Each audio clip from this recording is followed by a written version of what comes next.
porque con Muy ganitas bien. ya de a ver las actualizaciones que hacéis, que son súper interesantes. Claro, claro. Ahora lo hablamos con Julio, ¿eh? Sí, Promete, promete. promete la tarde. Es que sí. O sea, que un poquito de paciencia para que se vayan conectando, porque esto parece que siempre, ¿verdad? Ay, Sí, ay, parece, sí, te da como un poco de apuro, ¿sabes? De ¿verdad? que todo vaya bien y tal, Componentes como pero bueno. Ahora me exigentes estoy preocupando por los otros dos por Tony, ponentes. ¿no? Y por Vicente. Sí, Sí. estarán a punto.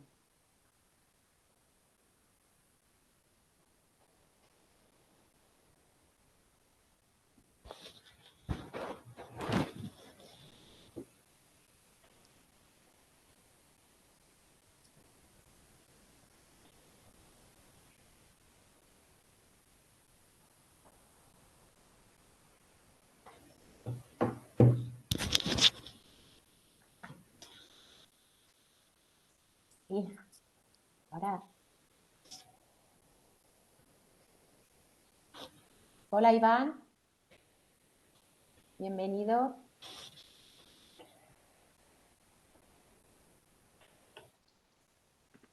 Aquesta me fan de farmàcia o es compra? O la m'han de Hola fer? Vicenç.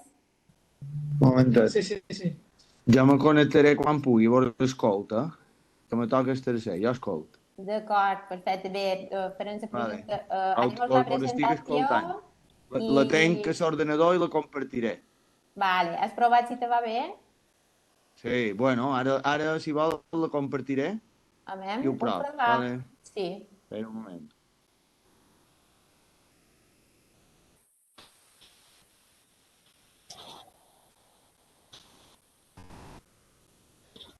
Sabeu? Sí. Bueno, no encara, no. A tu sí. Aquí sí, no? No, no de Espera, moment. compartir. Ara sí. Un momentet. Sí, sí, no te preocupes. Molt bé, Va bé, sí. ara. Sí, sí, ok, Vicenç. Vale, pues jo ara he de compartir, perquè si no... Sí, sí, ara deixo de compartir. Y después conectaremos contigo, ¿vale? Haremos las tres Sí, presentaciones llavors seguidas. detener. Vale. Perfecto, Llavors escoltaré. muy bien. Que me Entonces, queden un vamos a parell de hacer las pacients tres i després me connecto. presentaciones Però escolto un cop. seguidas. Vale. Sí, Gràcies. y te avisamos. Adeu.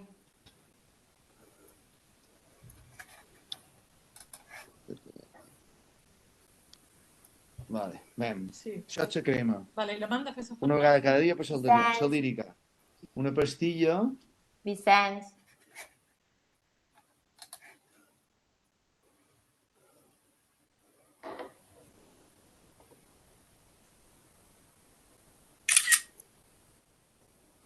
Está pasando consulta.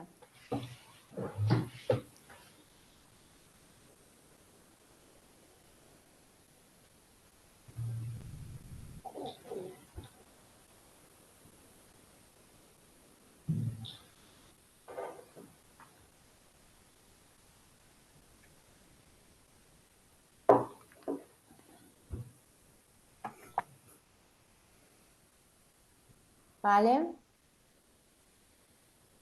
Nos falta el doctor Toni Joan.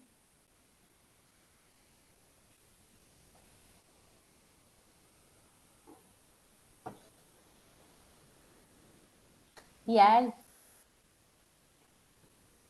Sí. Biel, per casualitat tens el telèfon del doctor Toni Joan? No, me sents? Me sentiu? Sí, sí.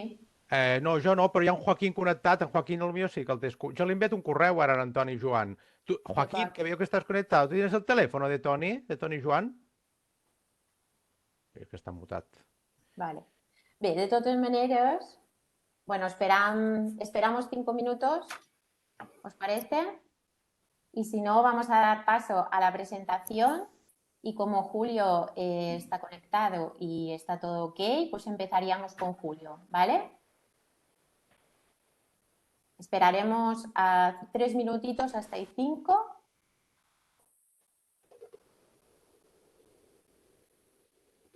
Hacemos la presentación y vamos dando paso al doctor Ramírez.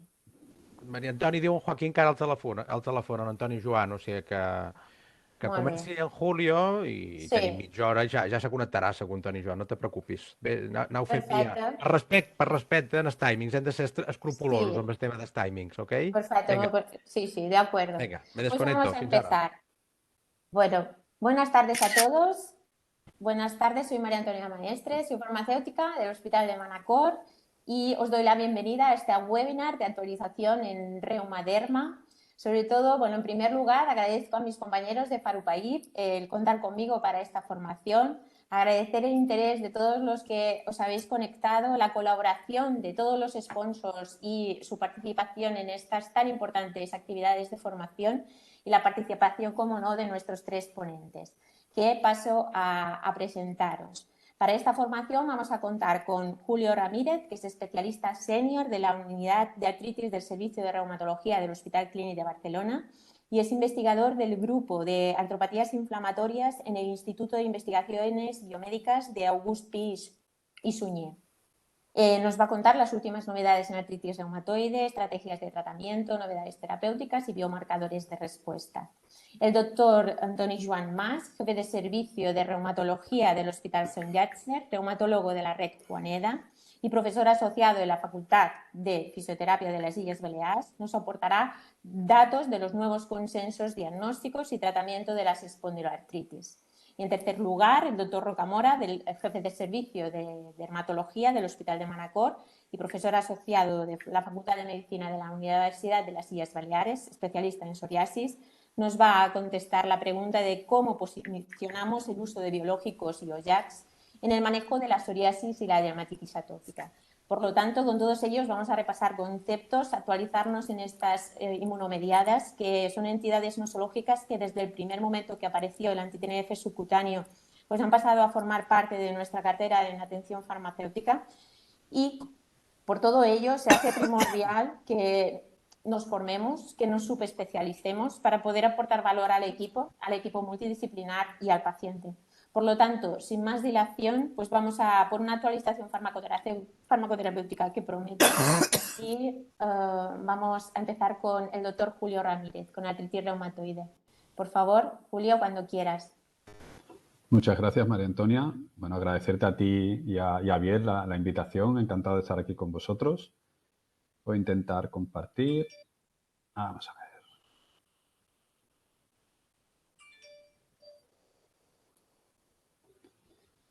Vamos a ver.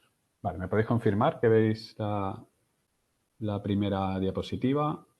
Sí, Julio, correcto. La segunda, perfecto. Bueno, pues muchísimas gracias por la invitación. Encantado de estar aquí con vosotros. Buenas tardes. Y el objetivo de los próximos 25 minutos es hacer una pequeña actualización sobre las últimas novedades en artritis reumatoide. Estos son mis conflictos de interés. Bueno, una serie de conceptos básicos que seguro ya conocéis. La artritis reumatoide, como sabéis, es una enfermedad inmunomediada que consiste en una poliartritis simétrica que afecta sobre todo pequeñas articulaciones de manos y de pies, pero bueno, prácticamente puede afectar cualquier articulación, excluyendo columna e interfalángicas distales. Es una enfermedad de etiología desconocida con una patogenia realmente multifactorial y compleja que no nos vamos a detener a explicar. Lo que pasa es que sí que es cierto que es el concepto de esta enfermedad es que es una enfermedad crónica, ¿no? Y a pesar de los nuevos avances que se han producido durante los últimos 20, 25 años, pues no hemos conseguido llegar, digamos, ni mucho menos a la curación de la enfermedad, ¿no? La enfermedad sí que es verdad que puede remitir, pero no pierde esa coletilla de ser una enfermedad crónica. Es una enfermedad que en muchos pacientes, si no controlamos la actividad de la enfermedad, puede dar lugar a deformidades articulares, como podemos ver a la derecha. En la imagen primera de la izquierda vemos una mano en una artritis reumatoide de inicio con afectación de interfalángicas proximales, metacarpofalángicas y carpos. Y si no conseguimos detener la actividad inflamatoria, pues con el paso de los años podemos tener estas deformidades articulares. Eso afortunadamente ya los pacientes del futuro no se verá. Realmente los pacientes que inician hoy día afortunadamente no van a evolucionar de esa manera, pero sí que es cierto que es una enfermedad potencialmente, si no se trata, una enfermedad que puede causar una gran discapacidad. De hecho, hasta un tercio de los pacientes totales tienen una discapacidad importante para sus actividades del día a día. Y a pesar de que conseguimos controlar mucho mejor la actividad inflamatoria actualmente, todavía no se ha conseguido igualar la tasa de mortalidad con respecto a la población general y sobre todo a base de eventos cardiovasculares, pues es una población que todavía tiene una mortalidad ligeramente incrementada. En el diagnóstico de la enfermedad es un diagnóstico básicamente clínico, se basa en la exploración física y en unas pruebas de laboratorio realmente bastante simples. Estos son los criterios ACR-EULAR del año 2010, que como veis se basan pues, en el número de articulaciones afectadas. En función del número de articulaciones tenemos mayor o menor puntuación, en la presencia de factor reumatoide y anticuerpos antipéptidos citrullinado, no solamente la presencia, ¿no? sino también en el título, en la duración de los síntomas, la cronicidad, que esto nos aleja de otras enfermedades más autolimitadas, como pueden ser, por ejemplo, poliartritis de origen viral, artropatías microcristalinas, etcétera, y también en la elevación de los reactantes de fase aguda. Pero el concepto que tenemos que tener es que es una enfermedad con un diagnóstico exclusivamente clínico. Bien, ¿cómo se maneja la enfermedad? Bueno, esto ha ido evolucionando a lo largo de los años y hoy día se puede decir que se basa sobre todo en un diagnóstico precoz. Existe el concepto de ventana de oportunidad, que lo único que quiere decir es que cuanto antes tratemos al paciente, mejores resultados vamos a obtener y una mayor calidad de vida vamos a tener a largo plazo. Es conveniente realizar un tratamiento precoz ya desde el inicio. Aquí ponemos 3 meses, pero realmente cuanto antes empecemos, mejor respuesta vamos a tener independientemente de la medida terapéutica que utilicemos. Y para eso es necesario también medir objetivamente la respuesta al tratamiento, es decir, utilizar índices objetivos de actividad, ya sea el DAS28, ya sea los índices más modernos, como son el SDAI o el CDAI, es necesario cuantificar para intentar mejorar los desenlaces. El objetivo terapéutico siempre será la remisión, o en aquellos pacientes que no consigamos remitir completamente la enfermedad, al menos la baja actividad, que este es un objetivo un poco más, no tan ambicioso, pero en pacientes, por ejemplo, de muchos años de evolución o con un daño estructural, habitualmente es un objetivo mucho más realista. Y para ello es necesario realizar lo que se denominan estrategias de tight control o control estrecho de la enfermedad. Es decir, visitar de manera frecuente al paciente, sobre todo en las primeras fases de la enfermedad, con el objetivo de intentar resolver la actividad inflamatoria cuanto antes. Esto es algo no solamente exclusivo de la artritis reumatoide, sino que también se ha extendido a otras artropatías inflamatorias como la artritis psoriásica o la espondiloartritis. Bien, las herramientas terapéuticas que disponemos actualmente van más allá del tratamiento puramente sintomático, que correspondería a los antiinflamatorios y los corticoides, y se basa en el uso de los fármacos modificadores de la enfermedad. Aquí vemos el acrónimo en inglés, los TIMAR o FAMES en castellano, que básicamente se dividen en 2 grupos. Los sintéticos, es decir, de naturaleza química, que son los convencionales, metotrexato básicamente, que todos conocéis, que sigue siendo el tratamiento de elección en artritis de inicio, también estaría leflunomida en ese grupo. Los FAMES sintéticos de diana específica, que estarían básicamente los inhibidores de JAK, aquí hay 2, pero como sabéis hay aprobados para artritis reumatoide en total de 4, y las terapias biológicas, que tenemos en este caso 4 familias, con una gran cantidad de terapias biológicas, ahora las veremos una a una, pero que en conjunto han cambiado el pronóstico de la enfermedad durante los últimos años. Bien, este es el concepto básico de biológicos y los JAK inhibitors. Los biológicos son moléculas de gran peso molecular, son moléculas realmente que se necesita pues, células vivas para su creación, son moléculas muy complejas que no traspasan la membrana celular, por eso se administran vía parenteral y lo que hacen es unirse de manera irreversible a una citoquina. Mientras que los JAK inhibitors son moléculas más simples, de naturaleza química, son más pequeñas y por lo tanto penetran la membrana celular y lo que hacen es inhibir tirosinquinasas, moléculas JAK que veis aquí que están asociadas a los receptores de citoquinas, de factores de crecimiento y lo que hacen es anular ciertas funciones celulares, lo que hacen, digamos, es impedir que estos factores de transcripción como STAT migren hacia el núcleo y activen la expresión de genes proinflamatorios. Bien, estos son los diferentes tratamientos que hemos tenido disponibles para la artritis reumatoide a lo largo del tiempo, desde los tratamientos más antiguos, corticoides, sales de oro, los tratamientos como metotrexato, que se han mantenido como única terapia prácticamente hasta el año 2000, y a partir del año 2000 fue, digamos, cuando hubo la gran explosión de biológicos. En el año 98 aparecieron los primeros anti-TNF y a lo largo de esta década, del 2000 al 2010, pues aparecieron un total de 5 anti-TNF, aparecieron tocilizumab, que es un anti-IL-6, apareció abatacept, que es un inhibidor de la costimulación de la célula T, y apareció también rituximab, que es un anticelular. Luego llegó un periodo, más o menos de 8 años, en los cuales no apareció ningún fármaco. Tofacitinib estaba listo para aparecer en el año 2012, pero al final la EMA no lo aprobó. Sí que se aprobó por la FDA y de hecho se utilizaba en todo el mundo, excepto en el territorio EMA. Y no fue hasta el año 2018 cuando entró en Europa tofacitinib a la misma vez que el segundo inhibidor de JAK, baricitinib. A partir de ahí, pues han salido más inhibidores de JAK, upadacitinib y filgotinib que tenemos actualmente en el mercado.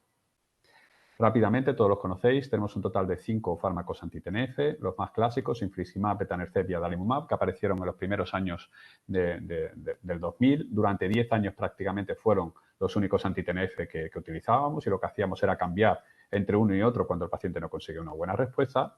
Posteriormente aparecieron dos anti-TNF de nueva generación, golimumab y certolizumab, que tienen pues, ciertas peculiaridades, y a partir del año 2017 se perdió la patente de los anti-TNF más antiguos y aparecieron los biosimilares de infliximab, de etanercept y adalimumab, y estos últimos son los fármacos hoy día de elección. En un fallo a metotrexato habitualmente solemos empezar casi siempre por un biosimilar de anti-TNF, normalmente o etanercept o adalimumab. Pero como digo, tenemos también biológicos no anti-TNFs, abatacept, que es una proteína de fusión del antígeno leucocitario CTLA4, que lo que hace, digamos, es inhibir la costimulación de la célula presentadora de antígeno al linfocito T, que se puede administrar vía intravenosa subcutánea. Tenemos dos inhibidores del receptor de la IL-6, tocilizumab y sarilumab, que realmente son fármacos prácticamente idénticos, aunque la posología es un poco más cómoda a la de sarilumab. Y luego tenemos rituximab, que es un anticuerpo monoclonal contra el receptor CD20 de los linfocitos B y que se administra vía intravenosa. Y actualmente tenemos 4 inhibidores de JAK aprobados para su uso en artritis reumatoide, como veis aquí, upadacitinib, tofacitinib, baricitinib y filgotinib, que no son exactamente iguales. Los más antiguos son más pan-JAK, en el sentido que inhiben un mayor número de moléculas, son menos específicos, mientras que los más modernos, como upadacitinib y filgotinib, son mucho más selectivos y esto se piensa que podría tener ciertas consecuencias a nivel de eficacia y a nivel de seguridad. Bien, estas son las recomendaciones EULAR para el manejo de la artritis reumatoide. La primera fase consistiría en el uso de metotrexato. Una vez que tenemos el diagnóstico, rápidamente ponemos el tratamiento de fondo. El tratamiento de elección sería metotrexato. Y si no conseguimos el objetivo terapéutico, es decir, remisión o al menos baja actividad, de 3 a 6 meses, estaría indicado añadir o un biológico o un inhibidor de JAK. Y como vemos aquí, en las recomendaciones se sitúan al mismo nivel. En el caso de fallo a esta segunda línea, es decir, a esta primera línea de biológico o inhibidor de JAK, lo indicado sería o bien cambiar a otro biológico, ya sea de la misma familia o de una familia diferente, o bien cambiar a un inhibidor de JAK. Y aquí, como vemos, pues no tenemos realmente biomarcadores de respuesta. Es decir, aquí pues un poco hay mucha variabilidad en el uso de estos tratamientos. Habitualmente la primera línea casi siempre suele ser un biosimilar anti-TNF, pero a partir de ahí, en función de las características del paciente, luego veremos en función de si vamos a utilizar una monoterapia, terapia combinada, en función de si es factor reumatoide positivo o no, podemos utilizar una opción o podemos utilizar otra. Bien, vamos a revisar en primer lugar la eficacia clínica de los biológicos en artritis reumatoide. Una serie de consideraciones iniciales. Son tratamientos que son muy eficaces en diferentes poblaciones de artritis reumatoide, es decir, han demostrado eficacia en ensayo clínico en población naif a metotrexato, aunque no se utilicen en esa población. Primero se utiliza metotrexato, pero en población naif también han demostrado eficacia. Han demostrado eficacia en fallo a metotrexato, que es donde se suelen utilizar, y también en poblaciones de fallo a biológico. A pesar de eso, hay una alta tasa de pacientes no respondedores que se sitúa, como veis aquí, entre un 20 y un 50%, depende del ensayo y depende de la molécula. Y lo que sí que se puede decir de manera general, que a pesar de que existen pocos estudios head-to-head, ya que las farmacéuticas no se han proliferado en realizar muchos estudios de este tipo, porque realmente ellos consideran que a grandes rasgos no existen grandes diferencias, se puede asumir que hay una eficacia similar entre todos ellos.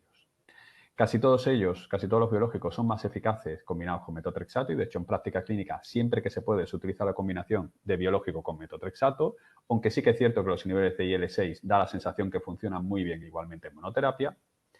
Y lo que sí que se considera es que en fallo a un primer biológico existen menores tasas de respuestas y, en general, sería mejor cambiar de diana terapéutica. Lo que sí que es cierto, y esto es algo constante para todos los biológicos, es que la eficacia en una segunda línea baja con respecto a una primera y una tercera línea es menos eficaz que una segunda y que una primera. Es decir, que a medida que vamos pasando líneas de tratamiento, la eficacia del tratamiento será menor. Y otra cosa importante a tener en cuenta con los biológicos es que existe una experiencia muy positiva en la optimización, es decir, a la reducción de dosis. Una vez que se consigue el objetivo terapéutico, bien sea la remisión, bien sea la baja actividad, el aumentar el intervalo entre inyecciones o reducir la dosis es una muy buena estrategia en la gran mayoría de nuestros pacientes. Como digo, ensayos head-to-head existen pocos. Esto es un metaanálisis que compara la eficacia del grupo, por ejemplo, de anti-TNF en comparación con los no anti-TNF. Y vemos aquí que no existen diferencias significativas. Sí que existe algún matiz. Por ejemplo, al compararlo con abatacept, sí que existe una ligera ventaja de los anti-TNF. Pero a partir de aquí, Bristol diseñó un estudio, que es el estudio AMPER, que es un estudio head-to-head, de los pocos que hay, que compara abatacept metotrexato versus adalimumab metotrexato, ¿no? Que es el anti-TNF que siempre se considera como comparador estándar. Y vemos aquí que las curvas de respuesta son prácticamente superponibles, es decir, que da la sensación que es exactamente igual a abatacept metotrexato que adalimumab metotrexato. Además, en este estudio, es el estudio Premier, es un estudio realizado en artritis reumatoide de inicio, que no habían hecho tratamiento con metotrexato. Vemos que los pacientes son aleatorizados a 3 grupos. Un grupo metotrexato, que es lo que solemos hacer en práctica habitual, otro grupo con adalimumab en monoterapia y otro grupo de adalimumab más metotrexato. Y realmente se vio que la estrategia de combinar biológico más metotrexato era superior no solamente a metotrexato, sino también a adalimumab en monoterapia. Es decir, vemos que en pacientes naïf no es mejor utilizar adalimumab en monoterapia que metotrexato en monoterapia. Bueno, esta es una de las razones por las cuales el metotrexato sigue siendo de elección en pacientes naïf a tratamiento. Sin embargo, no todos los biológicos son igual de eficaces en monoterapia. Como digo, los inhibidores de IL-6 sí que tienen un ensayo head-to-head con adalimumab en monoterapia, es decir, se comparaba, en este caso, tocilizumab en monoterapia con adalimumab en monoterapia, sarilumab y sirukumab, que finalmente no fue aprobado, y vemos que la eficacia clínica es significativamente superior para los anti-IL-6. Es decir, que si tenemos un paciente intolerante a metotrexato o pensamos que una monoterapia podría ser una mejor opción por temas de cumplimiento terapéutico, etcétera, los anti-IL-6 serían los mejores biológicos a utilizar en este contexto. Y bien, una vez que tenemos un fallo a un primer biológico, ¿qué hacemos? Bueno, se puede cambiar de familia de biológico, es decir, hacer lo que se llama un switch, o bien continuar en la misma familia de biológicos, lo que se denomina un cycling. Bueno, realmente no hay grandes diferencias entre una estrategia y otra. Da la sensación, aquí lo vemos en las gráficas, en algún estudio, que cambiar de mecanismo de acción podría ser una mejor opción, pero en práctica clínica realmente estas dos estrategias en general son bastante equivalentes. Nosotros en práctica clínica, si lo que tenemos es un fallo primario a un anti-TNF, es decir, si nunca se ha obtenido una respuesta al anti-TNF, sería mejor cambiar de mecanismo de acción, pero si lo que tenemos es un fallo secundario, es decir, hay una primera respuesta, pero con el tiempo esa respuesta se pierde por la aparición de anticuerpos antifármaco, pues el cambiar a un segundo anti-TNF puede ser pues, una opción perfectamente válida. Y la optimización, como hemos comentado, una vez que conseguimos el objetivo terapéutico de la remisión o la baja actividad, pues podemos comenzar una estrategia de reducción de dosis. Existen ensayos clínicos que avalan esta estrategia. Este es el ensayo PRESET de Tanner-Zet, en los cuales los pacientes, una vez habían alcanzado la baja actividad, eran aleatorizados a seguir con la misma dosis, 50 miligramos a la semana, o bien bajar a 25 miligramos a la semana, con un brazo placebo que sería metotrexato. Y vemos que las dos estrategias son prácticamente equivalentes. Continuar con la dosis completa o bien bajar al 50% de la dosis. Bien, pasamos a los JAK-inhib y vamos a valorar, igualmente que hemos hecho con los biológicos, su eficacia clínica. De la misma manera que los biológicos son eficaces en distintas poblaciones, metotrexato naïf, población con fallo a metotrexato, población con fallo anti-TNF. Tienen una eficacia clínica que en principio sería similar a la de los biológicos, aunque ya veremos que hay estudios que en algún caso concreto demuestran superioridad con respecto a los anti-TNF. No existen estudios head-to-head entre JAK-inhib, sí que hay metaanálisis, pero eso es por lo mismo, porque se asume que en principio son tratamientos bastante equivalentes, salvo matices. Son eficaces en monoterapia, esto es algo diferente de los biológicos, es decir, de manera similar a los inhibidores de IL-6, da la sensación que combinarlos con metotrexato o hacerlos en monoterapia, realmente no hay grandes diferencias. Algo novedoso es que las respuestas son similares independientemente del número de fallos previos. Esto es algo diferente a los biológicos. Los biológicos, a medida que van pasando líneas terapéuticas, son menos eficaces, mientras que los inhibidores de JAK da la sensación, al menos por los ensayos, que conservan la eficacia independientemente en la línea en la que se utiliza, lo que los hace especialmente atractivos, sobre todo para pacientes muy refractarios. Y en contra de los JAK-inhib es que existe poca experiencia en general en su uso y poca experiencia en optimización. Un poco la sensación en práctica clínica es que seguramente los anti-TNF son más fáciles de optimizar que otras opciones terapéuticas. Bien, esto es un metaanálisis que mide de manera indirecta la eficacia clínica de diferentes inhibidores de JAK. No me voy a entretener, pero vemos aquí que todos los intervalos de confianza se superponen, es decir, no hay diferencias numéricas, pero no significativas entre los diferentes JAK-inhib. Este es el estudio de baricitinib que compara baricitinib en monoterapia con baricitinib más metotrexato, demostrando las curvas de arriba, que son dos estrategias perfectamente válidas y equivalentes. Da igual hacerlo en monoterapia que en terapia combinada. Esto de abajo sería placebo. Y este es un estudio, el SELECT Beyond, de upadacitinib en artritis reumatoide, que vemos que independientemente de que la población sea fallo a un biológico, fallo a 2, fallo a 3, vemos que las tasas de respuesta son similares, ¿no? Con una tasa de remisión que se sitúa en torno al 27-30%, es decir, que son igual de eficaces independientemente del número de tratamientos previos. Bien, lo que sí que tenemos son ensayos head-to-head que comparan la eficacia clínica de JAK-inhib con antagonistas del TNF. Eso era algo lógico, ya que evidentemente entraron de manera posterior a los anti-TNF en el mercado y evidentemente si tú entras de manera posterior a un mercado que ya está copado por una serie de moléculas, pues tienes que demostrar que eres mejor que ellos, ¿no? Pues, bueno, todos los inhibidores de JAK, los 4 tienen un ensayo head-to-head que no son exactamente iguales. Son poblaciones con fallo a metotrexato, no un fallo a biológico, pero hay algunos ensayos que son de superioridad, otros de no inferioridad, y en cualquier caso siempre se comparan con el estándar que, como habíamos comentado antes, era adalimumab más metotrexato. Aquí vemos los resultados de estos ensayos head-to-head y vemos que en general baricitinib y upadacitinib sí que demostraron superioridad con respecto a adalimumab, mientras que tofacitinib y filgotinib demostraron no inferioridad. Es decir, que da la sensación que sí, que podrían ser superiores pues, en ciertas circunstancias, aunque solo han demostrado baricitinib y upadacitinib. Sin embargo, cuando uno se mira la letra pequeña, bueno, se da cuenta que realmente no existen grandes diferencias en cuanto a, por ejemplo, el número de articulaciones inflamadas o dolorosas, es decir, prácticamente son similares, y donde hay diferencias sobre todo en los desenlaces propios del paciente. Valoración del dolor, valoración de la enfermedad. Da la sensación que los inhibidores de JAK disminuyen el dolor y mejoran el estado del paciente, no de manera relacionada únicamente con la inflamación, sino que también tienen cierto efecto sobre el dolor, sobre diferentes vías nociceptivas. Y esto es algo diferente con respecto a los tratamientos biológicos. En cualquier caso, a nivel estructural no da la sensación que haya diferencia. Los JAK tienen una menor progresión que placebo en cuanto a daño estructural, erosiones y pinzamiento articular, pero igual que adalimumab, es decir, que no habría una ventaja con respecto a lo que sería el daño estructural. Y una vez, por lo tanto, que tenemos un paciente que nos ha fallado una primera línea de biológico, ¿qué sería mejor, no? ¿Qué estrategia sería mejor? ¿Seguir con un segundo biológico o hacer un JAK inhib? Bueno, existe un único estudio, un ensayo clínico head-to-head, que da respuesta a esta pregunta, que es el Select Choice, que es un ensayo realizado con upadacitinib en pacientes con fallo anti-TNF. Los pacientes son aleatorizados a hacer abatacept, que recordad es un inhibidor de la costimulación de la célula T, y upadacitinib. Y vemos que hay una superioridad de upadacitinib frente a abatacept en esta población. Vemos la tasa de remisión, que es significativamente superior con upadacitinib en comparación con abatacept. Sin embargo, de nuevo, vemos a la derecha, miramos la letra pequeña, vemos, por ejemplo, que en el número de articulaciones inflamadas el descenso es prácticamente paralelo, es decir, aquí no hay ventajas, y donde parece que hay ventajas sobre todo en la opinión del paciente, en la valoración, que es mejor con upadacitinib por ese efecto, cierto efecto que puedan tener sobre el dolor, y también a nivel de los reactantes de fase aguda. Así pues, en resumen, podemos decir que los biológicos lo que lo apoyan es que bueno, tenemos una experiencia clínica muy amplia. Los JAK inhib, lógicamente, la experiencia más limitada. Tienen una gran ventaja, sin embargo, es que son fármacos vía oral y esto es algo realmente diferente. Son pequeñas moléculas y, por lo tanto, al no ser proteínas, no inducen inmunogenicidad, algo diferente a lo que vemos en los biológicos. En cuanto a eficacia clínica, no da la sensación que sean muy diferentes, aunque sí que existen digamos, ciertos datos que nos apuntan a que quizá los JAK inhib en determinadas circunstancias podrían ser mejores. En cualquier caso, los JAK inhib funcionan igual en monoterapia o en terapia combinada, algo que solamente los inhibidores de IL-6 cumplen en el caso de los biológicos. A nivel estructural no hay diferencias. Sí que da la sensación que a nivel de los desenlaces propios del paciente se puntúan mejor los inhibidores de JAK y el efecto sobre los tratantes de fase aguda es similar a los inhibidores de IL-6. Y otra gran pregunta es, bueno, ¿son más o menos eficaces los dos, pero en cuanto a seguridad son equivalentes?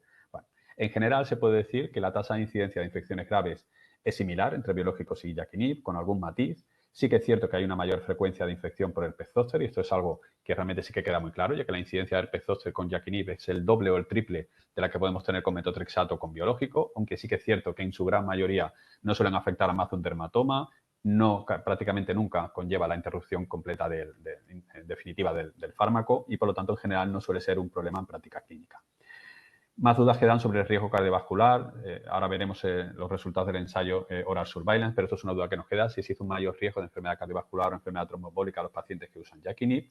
Y lo que sí que es cierto, y eso sí que está claro, es que hay más alteraciones de laboratorio con los JAK inhib, más citopenias, más elevación de CK, aunque da la sensación que esto no tiene ningún tipo de importancia a nivel clínico.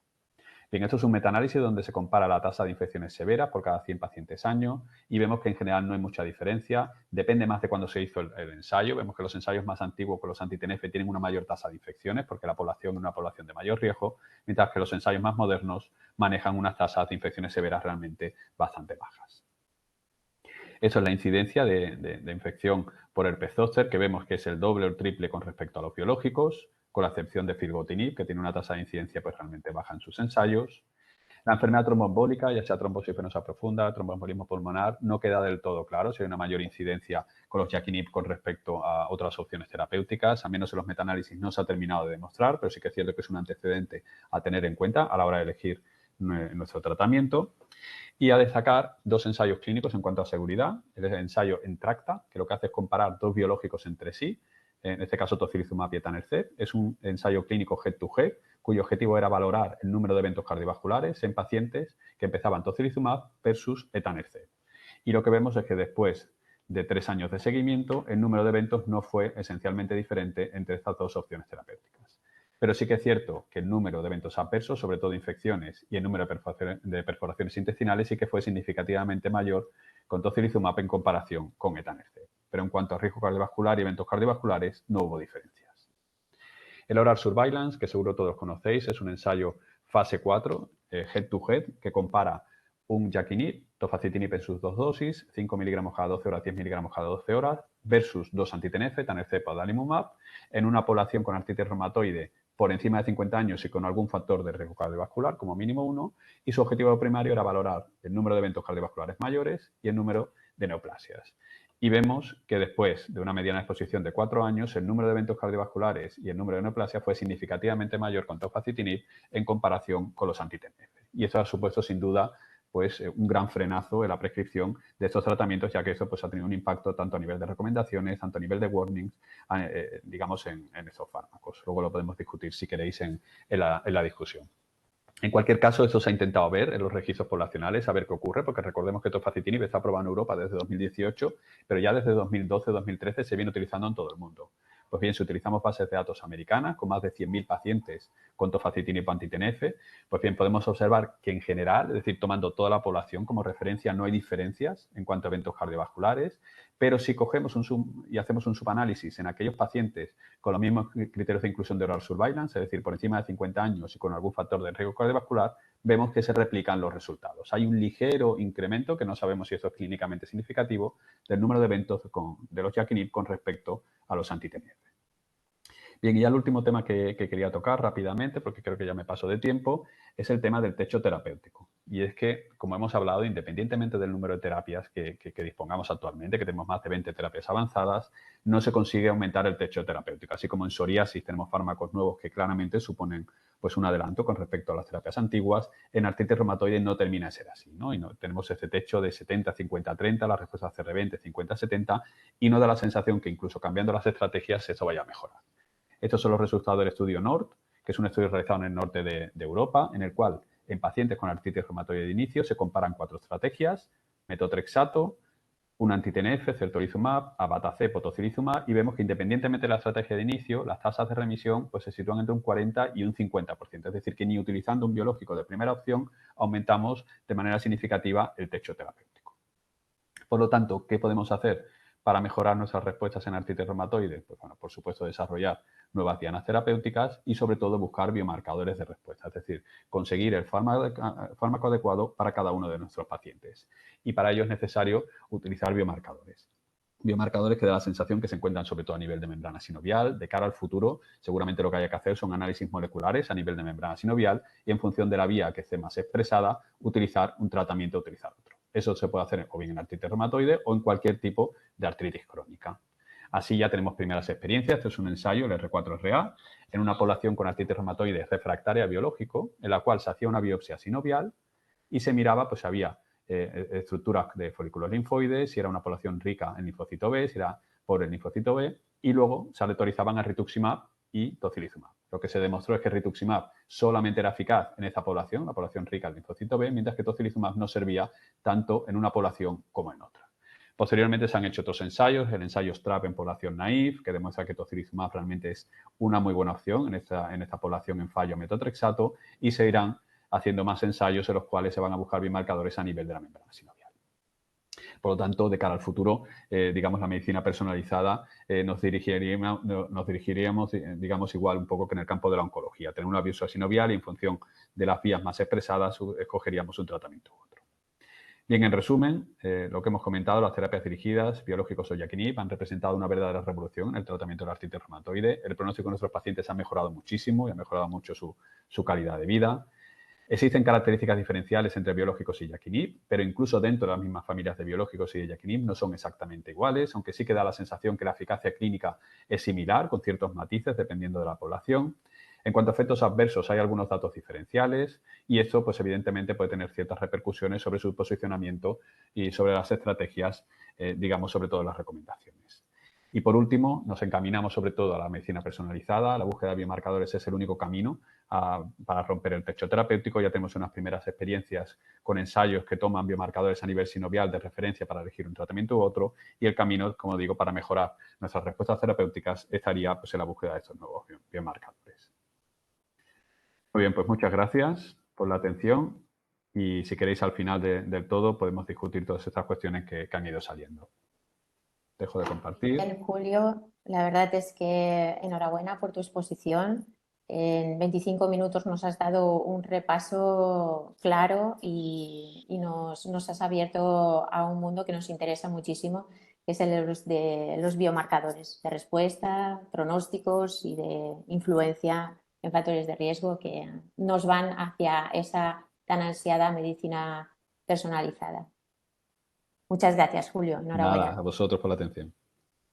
Vamos a dar paso al doctor Antoni Joan y no sé, ¿qué tal, Toni? ¿Puedes conectarte?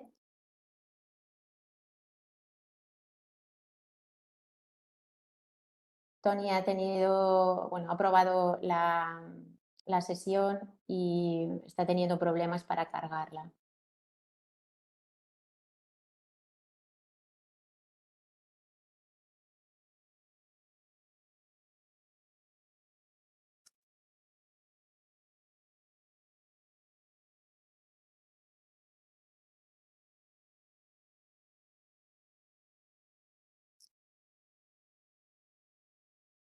Hola. Hola, ¿qué tal? Hola, ¿qué tal? ¿Cómo estáis? Sí, la verdad es que no me lo está cogiendo. Si me lo podría expresar desde ya.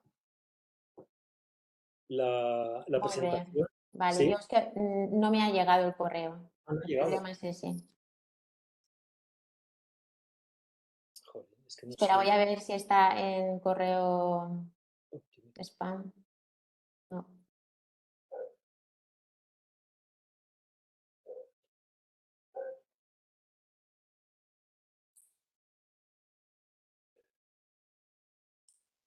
A ver, aquí.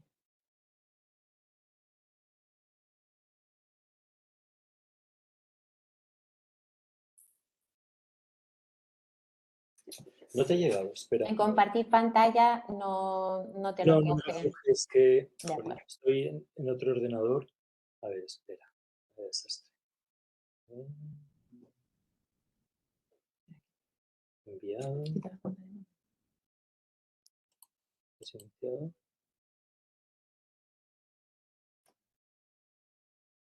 Cancelar.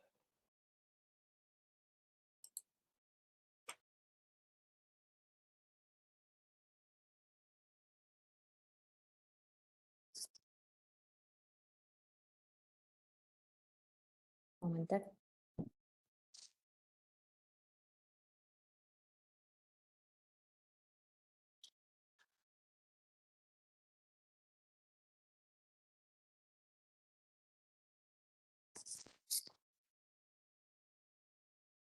Vale.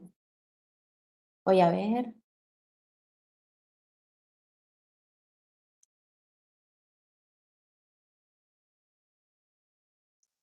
Perdonar la interrupción.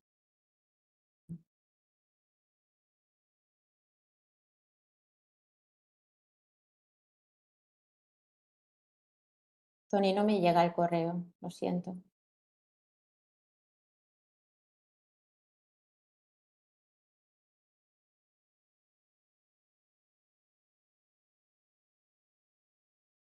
Vale.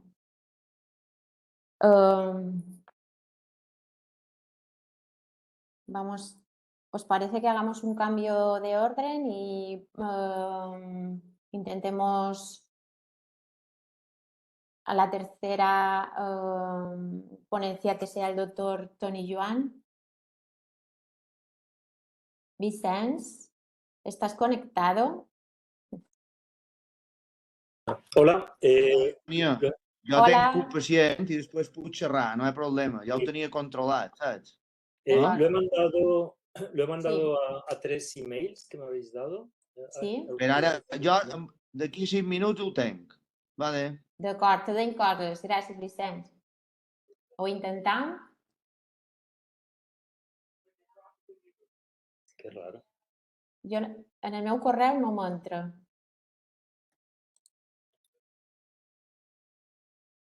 ¿Te lo has enviado también a Biel o Joaquín?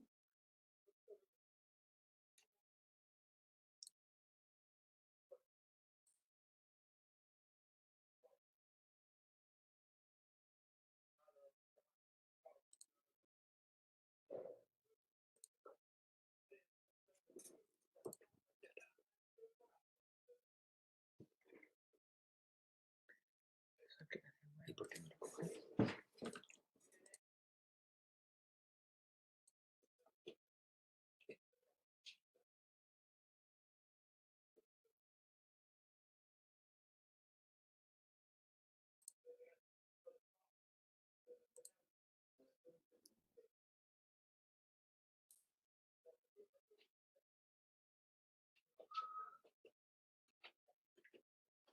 Ho sento, no m'entra.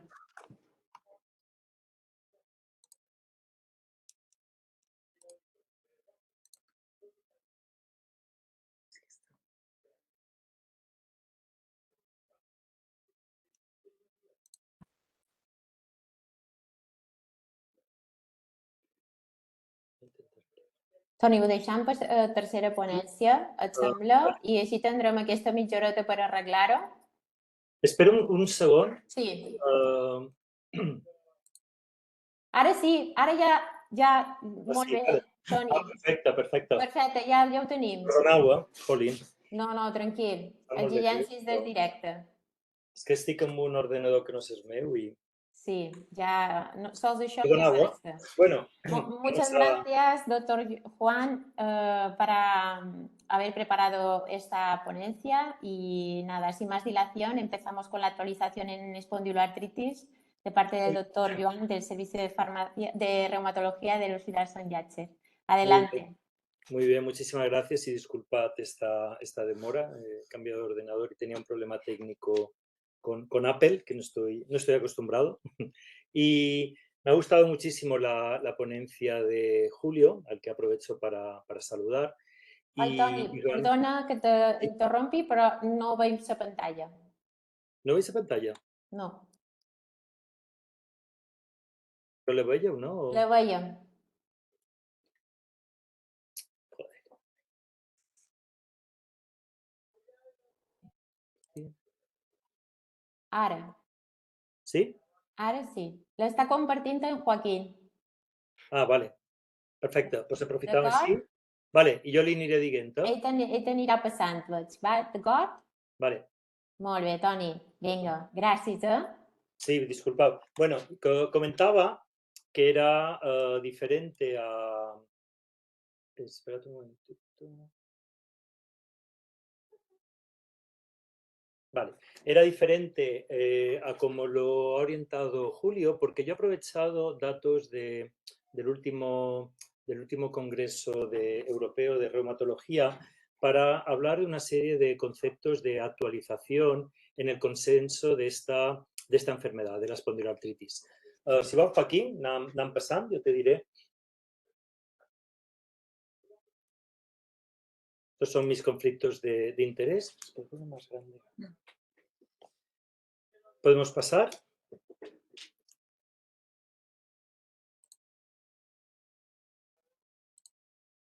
Joaquín. Ah, vale. Entonces, voy a hablar primero de la definición de las espondiloartritis, muy por encima, nomenclatura y estas ideas, tanto de presente y de futuro, tanto en la espondiloartritis per se como el subtipo de la artritis psoriásica. Joaquín. Hablando de la nomenclatura, me gustaría dejar muy claro, aunque en la actualidad está claro de esta forma, pero quizás puede ir cambiando a lo largo del tiempo, es que en que cambiamos las espondiloartritis en la SPA axial, espondiloartritis axial, de la que podemos hablar de la radiológica y de la no radiológica, Para decirlo en muy pocas palabras, la radiológica era lo que antiguamente hablamos de la espondilitis anquilosante y seguimos hablando de la espondilitis anquilosante, donde la radiología de las articulaciones sacroiliacas es patológica con unos criterios y la no radiológica es que la placa simple de las articulaciones sacroiliacas se presenta como normal. Después tenemos otro tipo de espondiloartritis donde objetivamos síntomas predominantemente periféricos. Después tenemos las manifestaciones extramusculoesqueléticas o extraarticulares, comentaremos alguna por encima, y después tenemos todo el mundo de las comorbilidades. Toda esta nomenclatura en estas sesiones que hacemos los clínicos, con vosotros de farmacia hospitalaria, para decidir tratamientos y tal, pues tienen mucho interés y lo que intentaré ir comentando durante la charla. ¿Seguimos? Entonces, en esta imagen podemos ver, que ya la habéis visto varias veces, lo que he comentado, la diferencia entre el estadio no radiológico y el radiológico. Y básicamente es cuando la placa simple es patológica, que ya consideramos como radiológica. ¿Seguimos?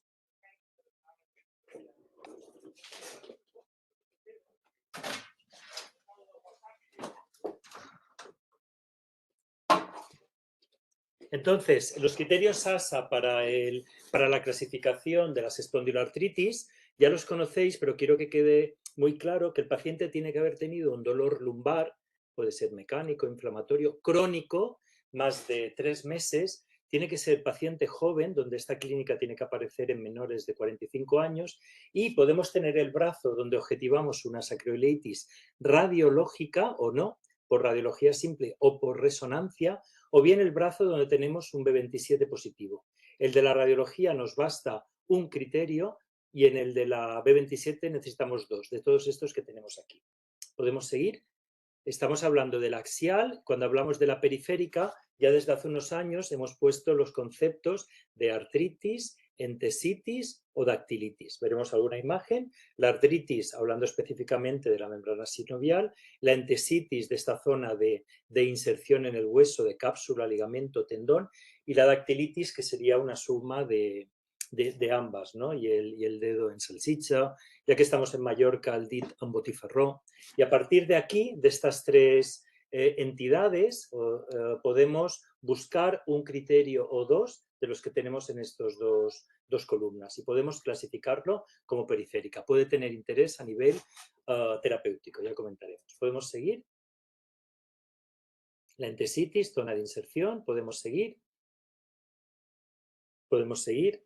Todas las manifestaciones, ya hemos puesto el dolor lumbar como básico, pero después debemos tener en cuenta, y esto para nuestras reuniones con vosotros, tenemos que tener muy en cuenta que el dolor lumbar debe ser inflamatorio, que la afectación de las sacroiliacas es fundamental, muchas veces la vemos en placa simple de pelvis o una placa de sacroiliacas. Necesitamos en muchas ocasiones la resonancia magnética de sacroiliacas y necesitamos ocasionalmente la resonancia de otras localizaciones como puede ser la columna. La clínica, como siempre, es fundamental, pero siempre nos podemos apoyar en varias de estas exploraciones. Y aquí podemos ver entesitis, tendinitis aquilea, sabemos que puede haber manifestaciones digestivas como la enfermedad inflamatoria intestinal, uveitis, la dactilitis que hemos comentado de los pies, la psoriasis, afectaciones también de manos que a veces son muy superponibles a la artritis reumatoide y otras veces son muy diferentes. ¿Seguimos? Entonces, estas manifestaciones son las que podemos objetivar. Es interesante, y ya que Julio nos ha hablado muy bien de la afectación de pequeñas articulaciones de las manos, simétrica en la artritis reumatoide, respetando las interfalángicas distales, en este caso, en la psoriásica, es muy típico que afecte las interfalángicas distales, ya lo sabéis, y que tenga una tendencia a la asimetría. Aquí podemos ver una artritis de una rodilla, ¿no? ¿Seguimos? Y que muchas veces estas articulaciones son más de extremidades inferiores.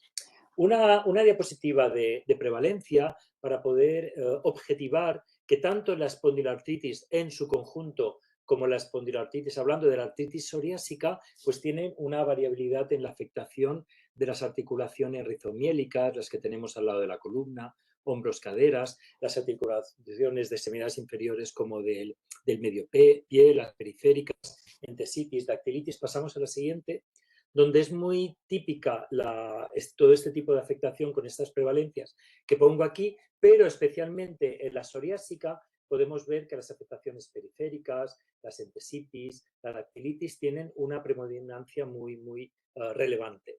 ¿Pueden seguir? Entonces, las comorbilidades debemos conocerlas, debemos acordarnos de todas las comorbilidades desde el punto de vista cardiovascular, la osteoporosis, las gastrointestinales, todo tenemos que ver el paciente en un conjunto porque puede tener unas implicaciones terapéuticas muy importantes. No lo vamos a repasar mucho en esta charla, pero lo podemos comentar al final en el coloquio, pero es relevante el conocer si el paciente tiene antecedentes de riesgo cardiovascular. Julio Ramírez ha hablado bastante de este tema, si el paciente tiene una esclerosis múltiple, si tiene un antecedentes de neoplasia, todo esto puede tener mucha relevancia a nivel terapéutico. ¿Seguimos? Entonces, recientemente se ha ajustado un poquito todos los criterios ASAS de tratamiento, pero tenemos que buscar mucho la precocidad. Remitir rápido el paciente al especialista para poner un tratamiento rápido.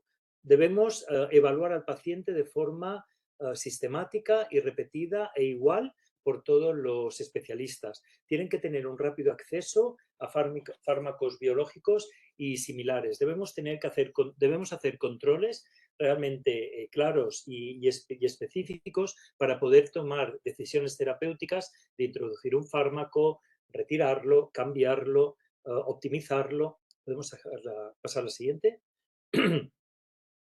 Y en este sentido, voy a comentar las últimas recomendaciones donde en este congreso EULAR reciente en Milán se han mejorado, se han hecho algún tipo de anotación, tanto en espondiloartritis y muy específicamente en psoriásica, que después diré. ¿Seguimos? Entonces, hay una serie de recomendaciones que son muy generales y sabemos que la espondiloartritis potencialmente es una enfermedad grave y que necesita una atención multidisciplinaria. Sabemos que lo que tenemos que mejorar es la calidad de vida y todos estos efectos de otro tipo de manifestaciones. Sabemos que tenemos que buscar el tratamiento óptimo y que muchas veces es una mezcla de medidas farmacológicas y no farmacológicas y acordarnos siempre de otro tipo de terapias y de las comorbilidades. Sabemos que tiene que ser una decisión compartida y sabemos que realmente tenemos que mirar costes y otros temas. ¿Podemos pasar? Entonces, en estas recomendaciones más específicas, sabemos que tenemos que individualizar a cada uno de nuestros pacientes qué es lo que queremos dar, monitorizar estos tratamientos para ver rápidamente si existe algún tipo de efecto secundario o si necesitamos algún cambio precoz. Tenemos que buscar objetivos terapéuticos claros y perseguirlos. Tenemos que, si el paciente además tiene rigidez matutina, tiene otros síntomas que a lo mejor no controlamos específicamente con los fármacos, tenemos que acordarnos de los antiinflamatorios no esteroideos. Todavía decimos a muchos de nuestros pacientes con espondiloartritis que con antiinflamatorios, con ejercicios, con determinadas medidas, quizás podamos conseguir que estén muy bien. ¿Podemos seguir? Entonces, los glucocorticoides en determinadas manifestaciones articulares, periféricas, nos pueden ser realmente muy útiles. Todo esto lo pongo para decir que no todos son fármacos biológicos y similares. Quizás en todo lo que tiene que ver con manifestaciones axiales, los glucocorticoides sirven de poco. Os fijaréis en estas reuniones que hacemos que damos más corticoides en las artritis reumatoides que en las espondiloartritis, específicamente las axiales. Quizás infiltremos periféricas o alguna manifestación periférica. Si es puramente axial, no tenemos fármacos convencionales que nos gusten. Sí que si las manifestaciones son muy periféricas, se puede ensayar, se puede intentar la sulfasalacina y ocasionalmente el metotrexate y la leflunomida, los inhibidores del TNF-alfa, los inhibidores de la interleuquina 17, los JAK, anti-JAK, sobre todo dos en particular comentaremos, se pueden considerar en pacientes con una actividad muy importante, donde hayamos dado estos antiinflamatorios, ocasionalmente glucocorticoides en las manifestaciones periféricas o algún FAME convencional en la periférica. De entrada solemos iniciar también por temas de deficiencia el inhibidor del anti-TNF, pero debemos considerar tanto el inhibidor del anti-TNF como el inhibidor de la interleuquina 17. Si existe una historia recurrente de uveitis, debemos acordarnos que fundamentalmente damos de entrada un inhibidor del TNF-alfa, ya conocéis específicamente el adalimumab. Si tiene el paciente psoriasis, debemos tener muy bien posicionado la antiinterleuquina 17. Si el paciente no mejora con el tratamiento, debemos tener en cuenta por qué no está mejorando. A lo mejor tiene algún tipo de comorbilidad que puede ser importante, lo debemos tener en cuenta. Después de un primer fármaco biológico o de terapia dirigida, como los inhibidores de la JAK, podemos dar otro biológico o otro anti-JAK, lo debemos tener en cuenta, y todo esto siempre consensuado. Y si tenemos una remisión mantenida, debemos considerar el disminuir. A veces el problema es mucho más local, destrucción articular, y quizás una intervención quirúrgica pueda ser útil. ¿Podemos seguir? Entonces, debemos tener en cuenta que el diagnóstico es fundamental, esto es lógico, pero a veces es difícil. Tenemos resonancias con pacientes con dolor lumbar inflamatorio que a lo mejor tienen dolor lumbar por otros motivos, ¿no? Sabemos que las resonancias en sacroiliaca pueden estar alteradas por obesidad, por embarazo, en pacientes atletas que corren mucho, y todo esto lo debemos tener muy claro y debemos hacer un diagnóstico muy, muy, muy dirigido. Siempre decimos que no tratamos resonancias, tratamos pacientes y lo debemos tener en cuenta. Y siempre revalorar diagnóstico y posibles tratamientos. ¿Podemos seguir?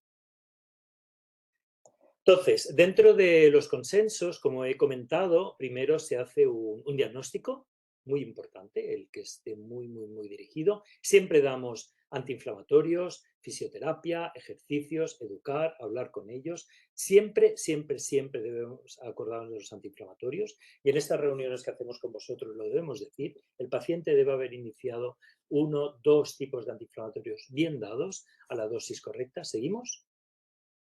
Si basta, perfecto. Y si no basta, pues tenemos que ver si las manifestaciones son más periféricas, a lo mejor infiltrar sulfasalacina, y si son más axiales o mixtas, podemos dar un anti-TNF, interleuquina 17, los JAK, principalmente los 2 primeros, lo que he comentado antes de la uveitis, de la psoriasis. Tenemos que ir reevaluando. Julio ya nos ha recordado mucho la evaluación continua, y aquí utilizamos sobre todo el ASDAS, y con la experiencia clínica y con las valoraciones que hacemos tenemos que tomar las decisiones de seguir o no seguir. ¿Seguimos?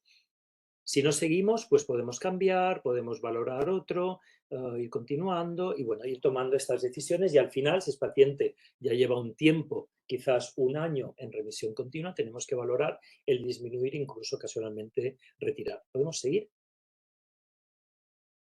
Esto es algo similar a lo que he dicho, que es fundamental la idea del diagnóstico reumatológico, por experiencia, por los criterios de clasificación, por todo.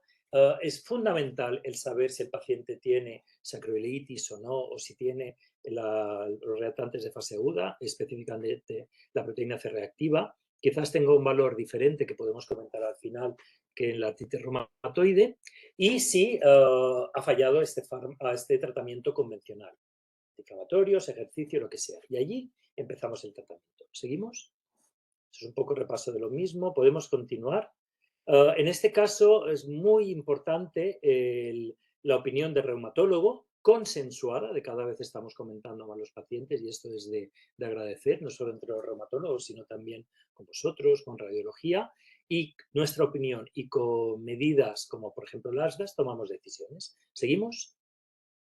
¿Seguimos? Es el ASDAS, definiciones de baja actividad, definiciones de remisión, y un poco lo que hemos comentado, diagnosticar, tipo de afectación axial, periférica, qué manifestaciones extraarticulares o musculoesqueléticas, qué comorbilidades, acordarnos de explicar ejercicio, educación sanitaria de la enfermedad, que dejen de fumar, fisioterapia, todo esto lo debemos tener en cuenta. ¿Seguimos?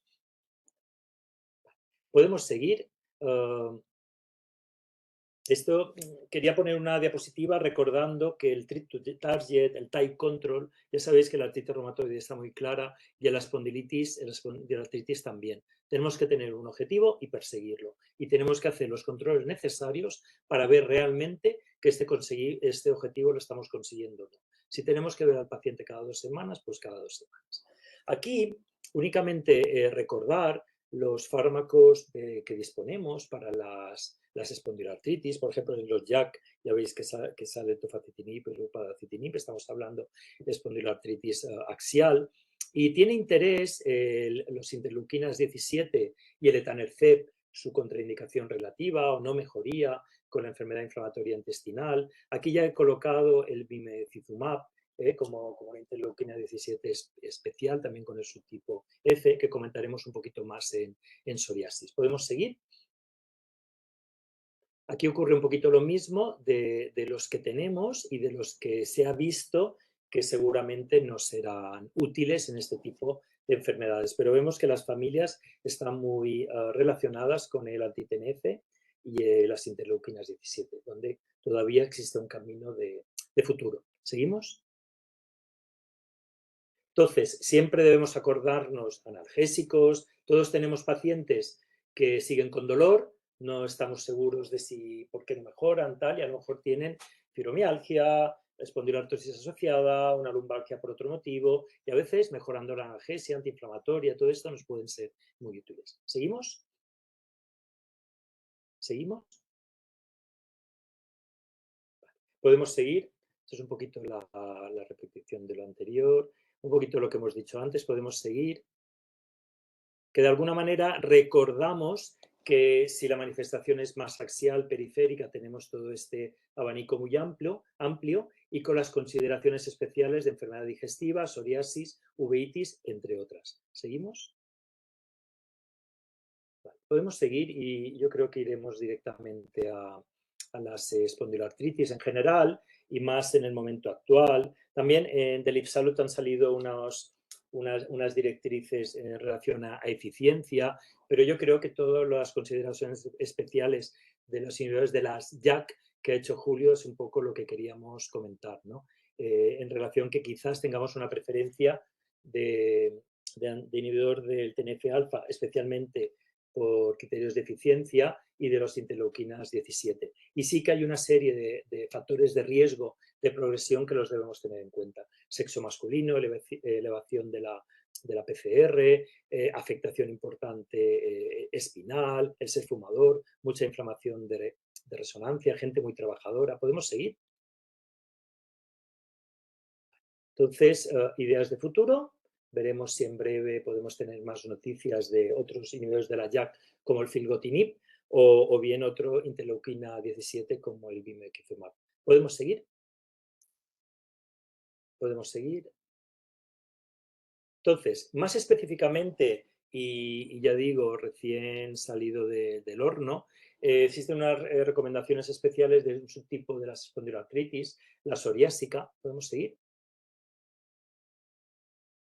Entonces, aquí tenemos todo el abanico de tratamientos desde el inicio del metotrexate hasta la aparición muy en breve del bimecizumab, de todos los tratamientos que tenemos de la artritis psoriásica. Como he comentado la espondiloartritis y como ha comentado Julio, muy específicamente la artritis reumatoide, el abanico es enorme y debemos recordar específicamente, que lo mencionaré en algún caso de paciente no muy grave, leve, que no veamos que la indicación clara sea de anti-TNF, de interleuquina 17, 12, 23, debemos acordarnos también de la apremilasa en este caso. ¿Podemos seguir? Vale, entonces se hace una revisión sistemática de todo lo que tenemos, seguimos. Y se sacan una serie de recomendaciones. Las que son genéricas, que son extrapolables de lo que he comentado la espondiloartritis, del paciente, mejorar calidad de vida, correcto diagnóstico, hacer los seguimientos adecuados. ¿Seguimos? Y después una serie de recomendaciones más específicas, tratar por objetivos, ir por una diana, vamos a buscar aquello, vamos a mejorar al paciente en la piel, las articulaciones, de una forma muy clara. ¿Seguimos? Son muy similares a recomendaciones previas con algún matiz que comentaré. Pueden ser útiles en la artritis psoriásica los AINE y también pueden ser útiles las infiltraciones con glucocorticoides. Podemos seguir como terapia adyuvante. Entonces, seguimos, la siguiente. En determinados pacientes los AINEs pueden servir, pero sabemos, y sobre todo en pacientes con poliartritis o monooligoartritis que tienen factores pronósticos que vemos que no va bien, ya debemos iniciar rápidamente un fármaco convencional, modificador de la enfermedad convencional. Sabemos que el metotrexate es el primero que siempre damos con una mejoría clara, tanto articular como de piel. ¿Seguimos? Entonces, si realmente existe una respuesta inadecuada, decidimos, nos animamos a dar algún tipo de fármaco de un escalón superior. Es algo diferente al axial.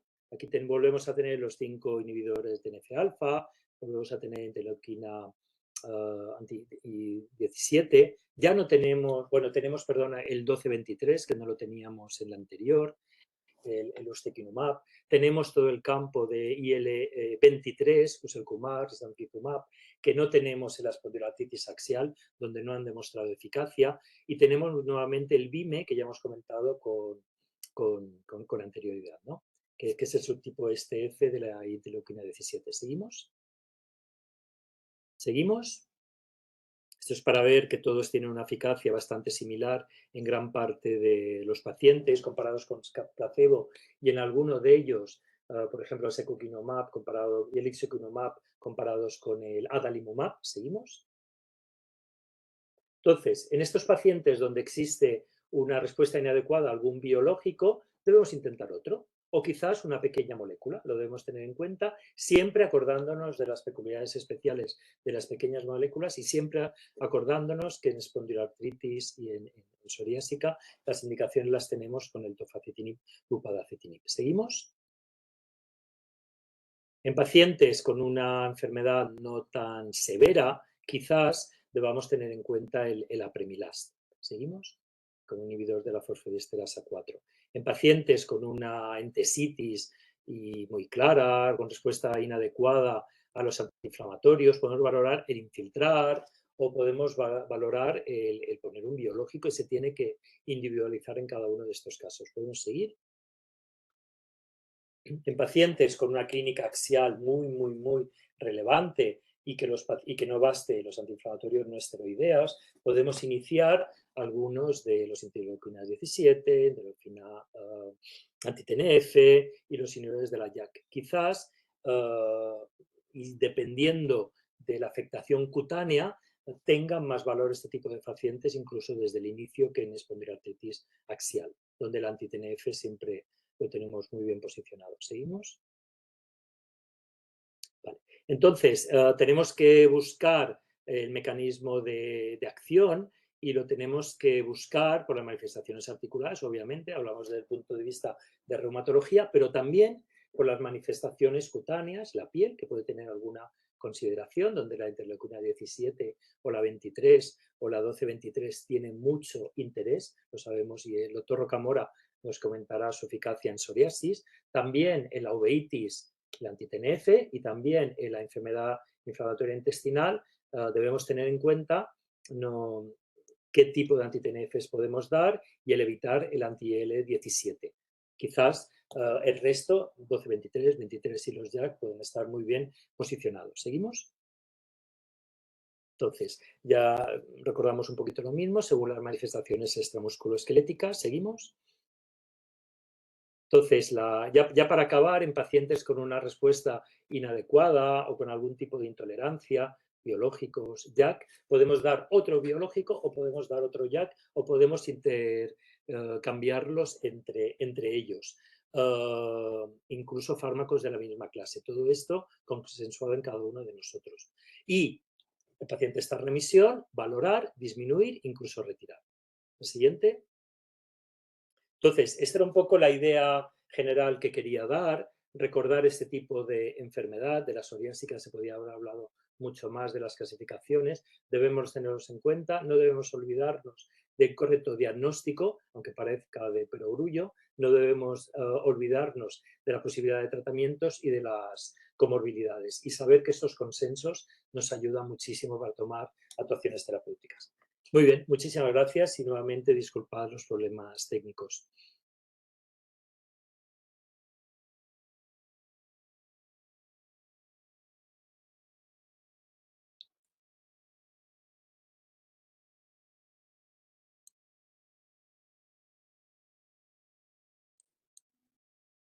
Estàs mutada, Maria Antònia.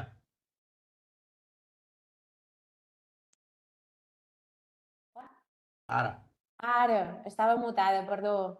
Enhorabuena, Toni, enhorabuena por la ponencia. Nos has traído las últimas guías, salidas del horno, como tú bien decías.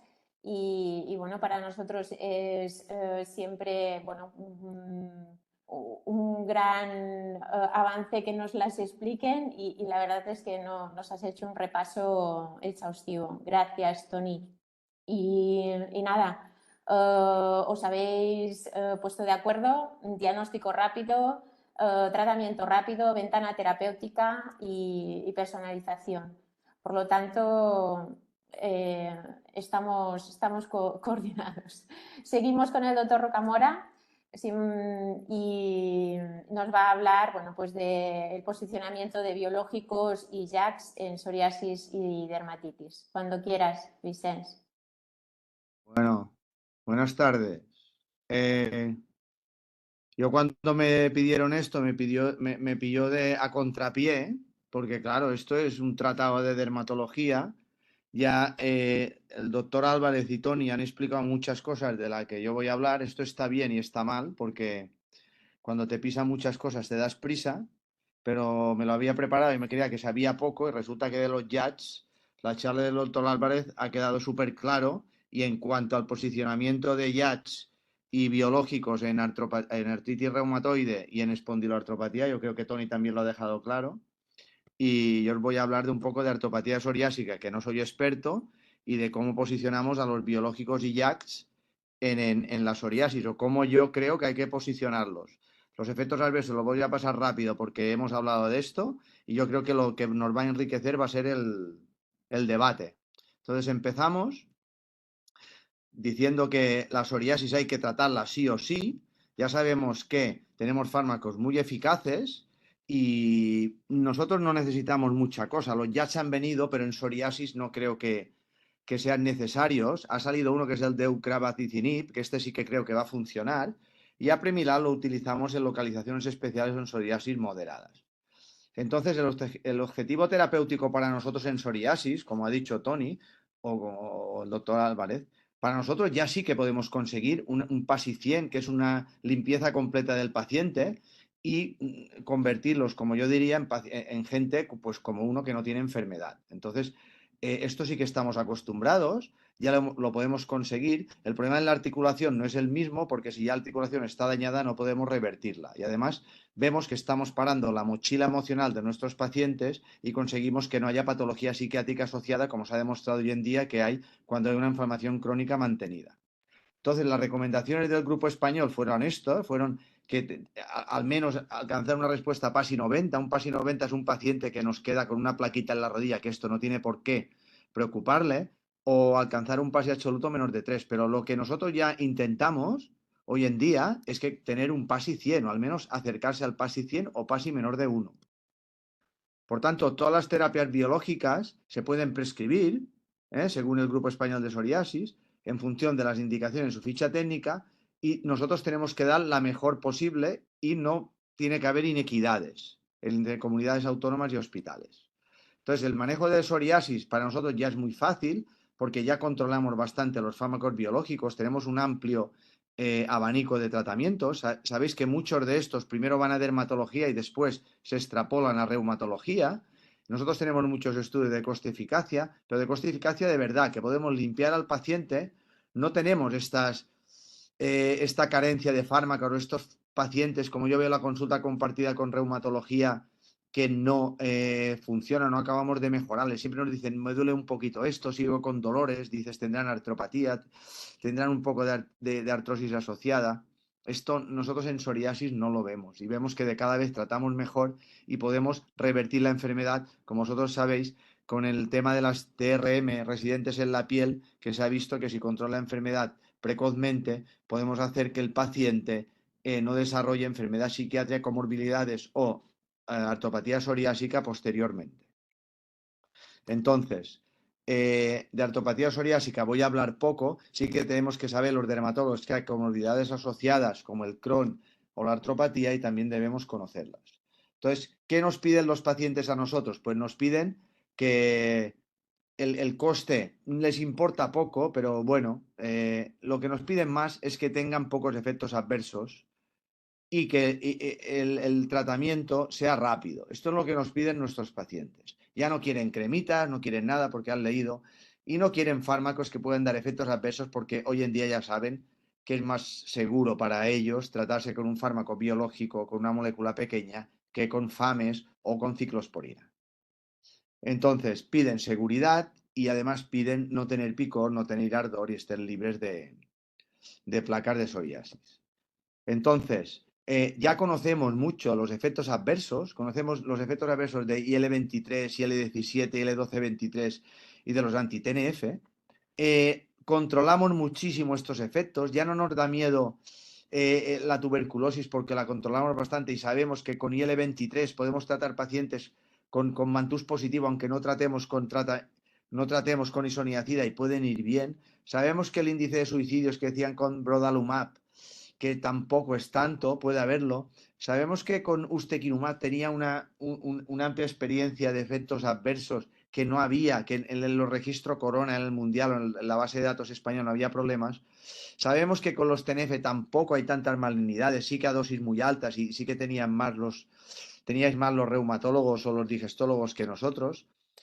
Sabemos dónde no hay que darlo, sabemos que si hay fallo hepático o fallo renal o hepatitis activa no darlo, pero tenemos otras opciones y además todas son buenas.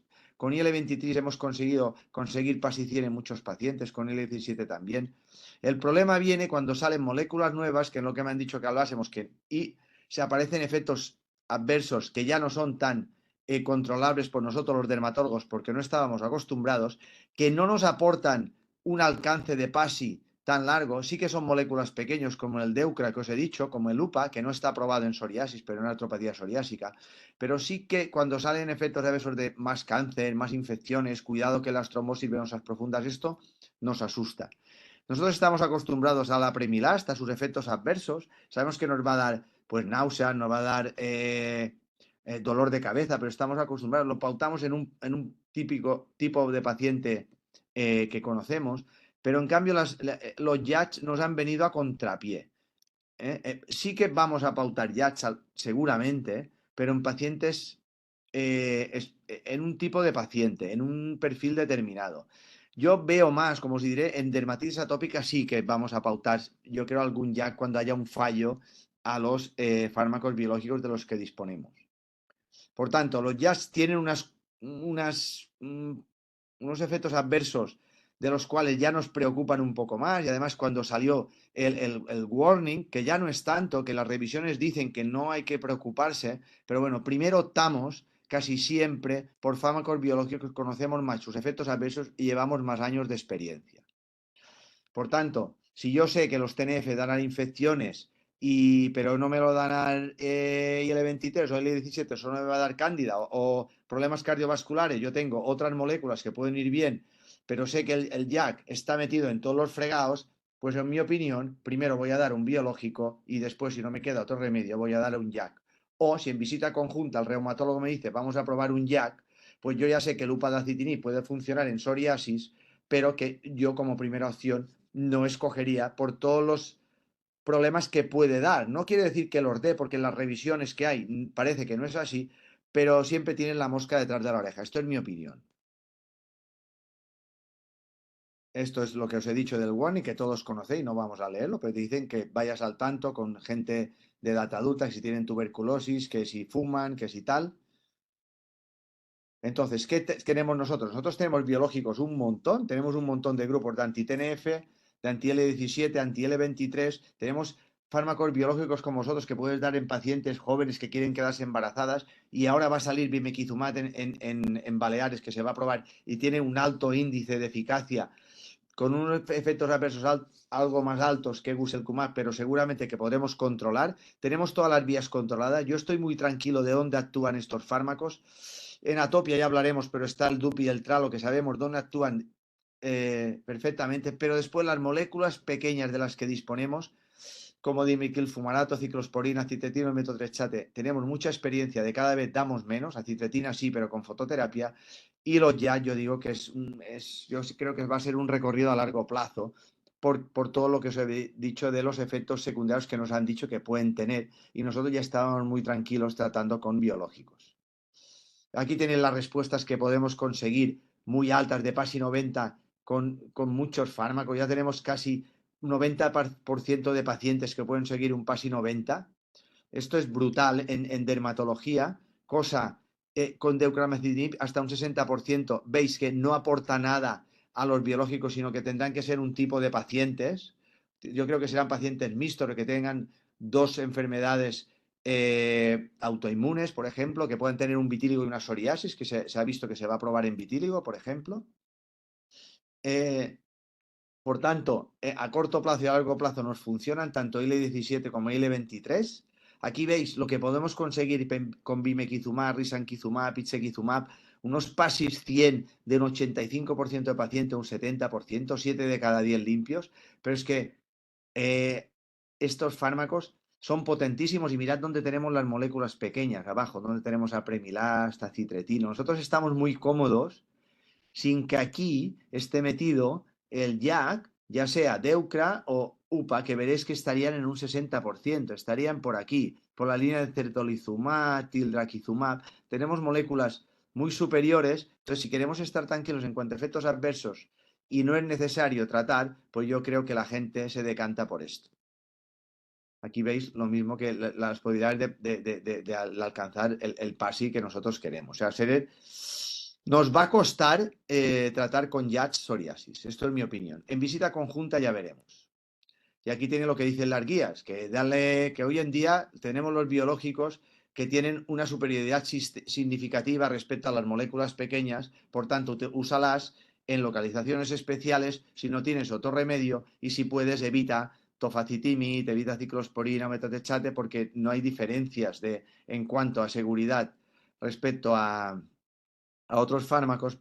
Por tanto, yo creo que no vamos a tratar antes con biológicos que en moléculas pequeñas. Excepto apremilast, que tienes un nicho de pacientes en psoriasis pustulosa palmoplantar, y en algunos pacientes que si quieres rapidez, pues puedes dar ciclosporina 2-3 meses previo a biológico. Metotrexate estamos dejando de utilizarlo. Y además por el precio que tenemos ahora del biosimilar de adalimumab. Aquí tenéis efectos adversos. Mirad qué tranquilidad tenemos nosotros con todos los biológicos que disponemos, excepto con ciclosporina y infliximab, que casi no se usa, y por tanto estamos muy tranquilos con todo lo que tenemos. Lo que os he explicado de los JAKs, y aquí veis que si tú haces una gráfica de riesgo y eficacia, pues estás aquí que tienes pues risankizumab, guselkumab, que te da mucha tranquilidad. Si quieres eficacia, bime, ixekizumab, secukinumab, con menos efectos adversos serios. Si os fijáis, ya tenemos casi todo controlado nosotros en cuanto a PASI 90 y PASI 100. Respecto a Apremilast, lo que os he comentado, no es tan mal fármaco, es una molécula pequeña que nosotros lo utilizamos en algunos perfiles de pacientes y puede funcionarnos. Psoriasis moderadita, psoriasis con cáncer, que se ha visto que no afecta para nada, psoriasis pustulosis palmoplantar, sí que tenemos buenos datos, no superan a los biológicos, pero en algún paciente sí que se pueden usar. También sabemos que las moléculas pequeñas como Apremilast, pues ya se estudian en psoriasis genital, pediátrica y psoriasis pustulosa. Por tanto, tenemos bastante cubierto con estos fármacos, y los JAKs nos vinieron como detrás de nosotros. Estábamos tranquilos y salió una clase de fármacos que son muy potentes. En mi opinión, el JAK es el corticoide moderno. Si quieres rapidez, dale JAK, puedes darlo 15 días, 20. Yo creo que se van a usar en otras enfermedades. Si ponéis JAK y otras enfermedades cutáneas, se están utilizando en muchísimas cosas, en granuloma anular, en dermatomiositis, en muchísimas cosas, porque sería un corticoide moderno que podemos controlar. Yo creo que tratamientos alternativos pueden no causar estos problemas a largo plazo. Aquí tenéis que ya con moléculas pequeñas como apremilast conseguimos también mejorar las comorbilidades. Y lo que nos interviene aquí, mirad, cuando yo bloqueo un JAK, depende de la familia de JAK que bloquee, voy a bloquear muchísimas cosas porque estoy actuando en el núcleo. Voy a alterar funciones antivirales, antiinflamatorias, diferenciación de linfocitos, de eritrocitos. Voy a hacer que haya más alteración en el aparato respiratorio, más el mintos. ¿Esto qué quiere decir? Que con los biológicos teníamos unos efectos controlados y que conocíamos, pero es que ahora bloqueando un JAK puedes bloquear 2 o 3 citoquinas que te pueden dar este abanico de efectos adversos de los que conocemos. Por tanto, yo creo que esto ha venido para quedarse, pero vamos a ir conociendo dónde hay que ponerlo y cuándo estas moléculas. Y a lo mejor será el nuevo corticoide del siglo XXI. Sabemos que para nosotros hay que conocer abrocitinib y upadacitinib en artopatia psoriásica, en psoriasis, el abro en dermatitis atópica y en alopecia areata y el baricitinib en alopecia areata y en dermatitis atópica. No solemos utilizar los otros. El mecanismo de acción conocemos el deucravacitinib, que sería como un ustekinumab pequeñito que bloquea la IL-12, la IL-23 y el TNF, por eso tenía un PASI 90 de un 60% de pacientes. Sabemos que se puede utilizar, son moléculas que son transversales, tanto se usan en artritis como en dermatomiositis, como en lupus. O sea, yo creo que estos se van a usar cuando hay 2 o 3 patologías inmunológicas asociadas, por ejemplo, psoriasis y vitiligo, lo que os he comentado, o una alopecia areata más una psoriasis, o un Crohn más una psoriasis y que no te responde a otro biológico, por ejemplo. Aquí tenéis los datos de Deucra, un PASI 75-70% de pacientes y un PASI 90 en un 40% de pacientes, que ya estaría bien. Aquí tenéis cómo es superior a apremilast en algunas localizaciones. Que los efectos adversos de Deucra no nos dicen que puede dar menos cefalea, menos diarrea, menos náusea que apremilast. Tenemos que estar, no tienen un warning por ahora que yo sepa, pero sí que es de la familia de los JAKs y habrá que tener un cuidado. Lo que pueden dar es más foliculitis y acné. Aquí tenéis cómo funciona a lo largo del tiempo, que no pierden respuesta. Por tanto, se equipara, por ejemplo, a un tildrakizumab o a un Stelara. Y respecto a los efectos adversos que pueden dar los JAK, sabéis que puede subir el colesterol, alterar los neutrófilos, la creatinquinasa y las plaquetas, pues esto, deucravacitinib, mantiene estable en niveles igual que apremilast. Es una curiosidad. Por tanto, lo que os he comentado, tenemos Deucra, tenemos los biológicos, sabemos que UPA iría bien, pero no lo vamos a usar si no hay artropatía psoriásica asociada. Sí que se ha aprobado en psoriasis, pero no se ha pedido su aprobación. Y aquí tenéis todos los JAK de cómo han ido saliendo, que ya los conocéis mejor que nosotros. Nosotros conocemos el upadacitinib, conocemos el baricitinib y ahora el deucravacitinib. Las interacciones, pues ya sabéis dónde afectan los JAK. Y en la artritis psoriásica, pues que os voy a contar, que no sepáis vosotros, del Rinvoq Pero bueno, hay buenos datos. Esto deberemos decidir en visita conjunta. Yo, si tienen artropatía, no me voy a atrever yo solo a darle una upadacitinib sin consultarlo con el reumatólogo ni enviarlo a visita conjunta. Aquí tenéis todo donde el upadacitinib puede estar aprobado. Son moléculas transversales en un montón de patologías. Cómo funciona en artropatías psoriásicas, en tesitis, y qué buenos datos tiene de seguridad, en teoría, como ha contado el doctor Álvarez, pero bueno, si tienen este warning box que no tienen los biológicos, cómo funciona en la artropatía psoriásica, ya está explicado esto, y que en el dominio cutáneo consiguen un PASI 90 en un 50% de pacientes. No es un mal dato, es equiparable a adalimumab. Respecto a seguridad, lo voy a pasar. Deciros que esta charla me ha servido para ver que no es tan grave lo que dicen de los efectos cardiovasculares. Sí que yo sé que a los pacientes mayores o fumadores y tal debo tener cuidado y de hacer una buena historia clínica.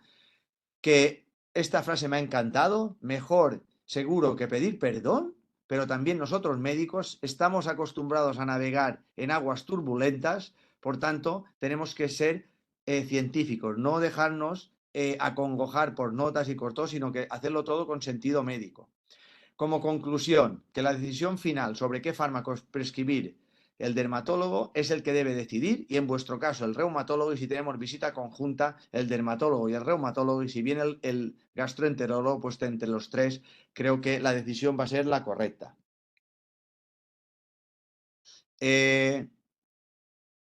Respecto a Atopia, y perdón porque estoy diciendo Álvarez y Julio Ramírez, perdone, pero sí que me ha encantado su charla, ¿vale?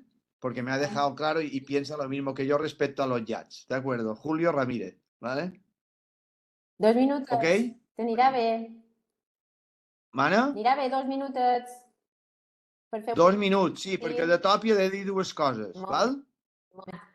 De Atopia debo decir que estos niños necesitan un tratamiento, que estamos muy tranquilos, que tenemos unos fármacos que son biológicos, que funcionan muy bien, que conseguimos controlar tanto la IL-4, que es la que se asocia a otras patologías respecto a Atopia, y que conseguimos controlar la IL-13 que da el picor.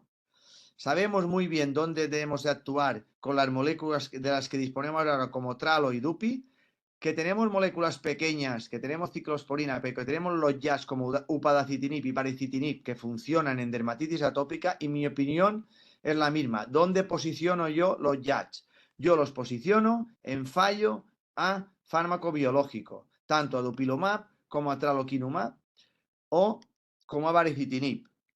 Por tanto, es lo que pone esto, que Abro y UPA son superiores a Dupi, pero no mucho. Entonces, como hay estos guantes de seguridad, yo creo que siempre vamos a empezar con dupilumab o tralo o los que salgan, sean biológicos, checkpoints, y después pasaremos a fármacos JAK inhibidores. En alguna ocasión podemos empezar por uno o por otro de los JAKs, pero yo creo que va a ser muy difícil.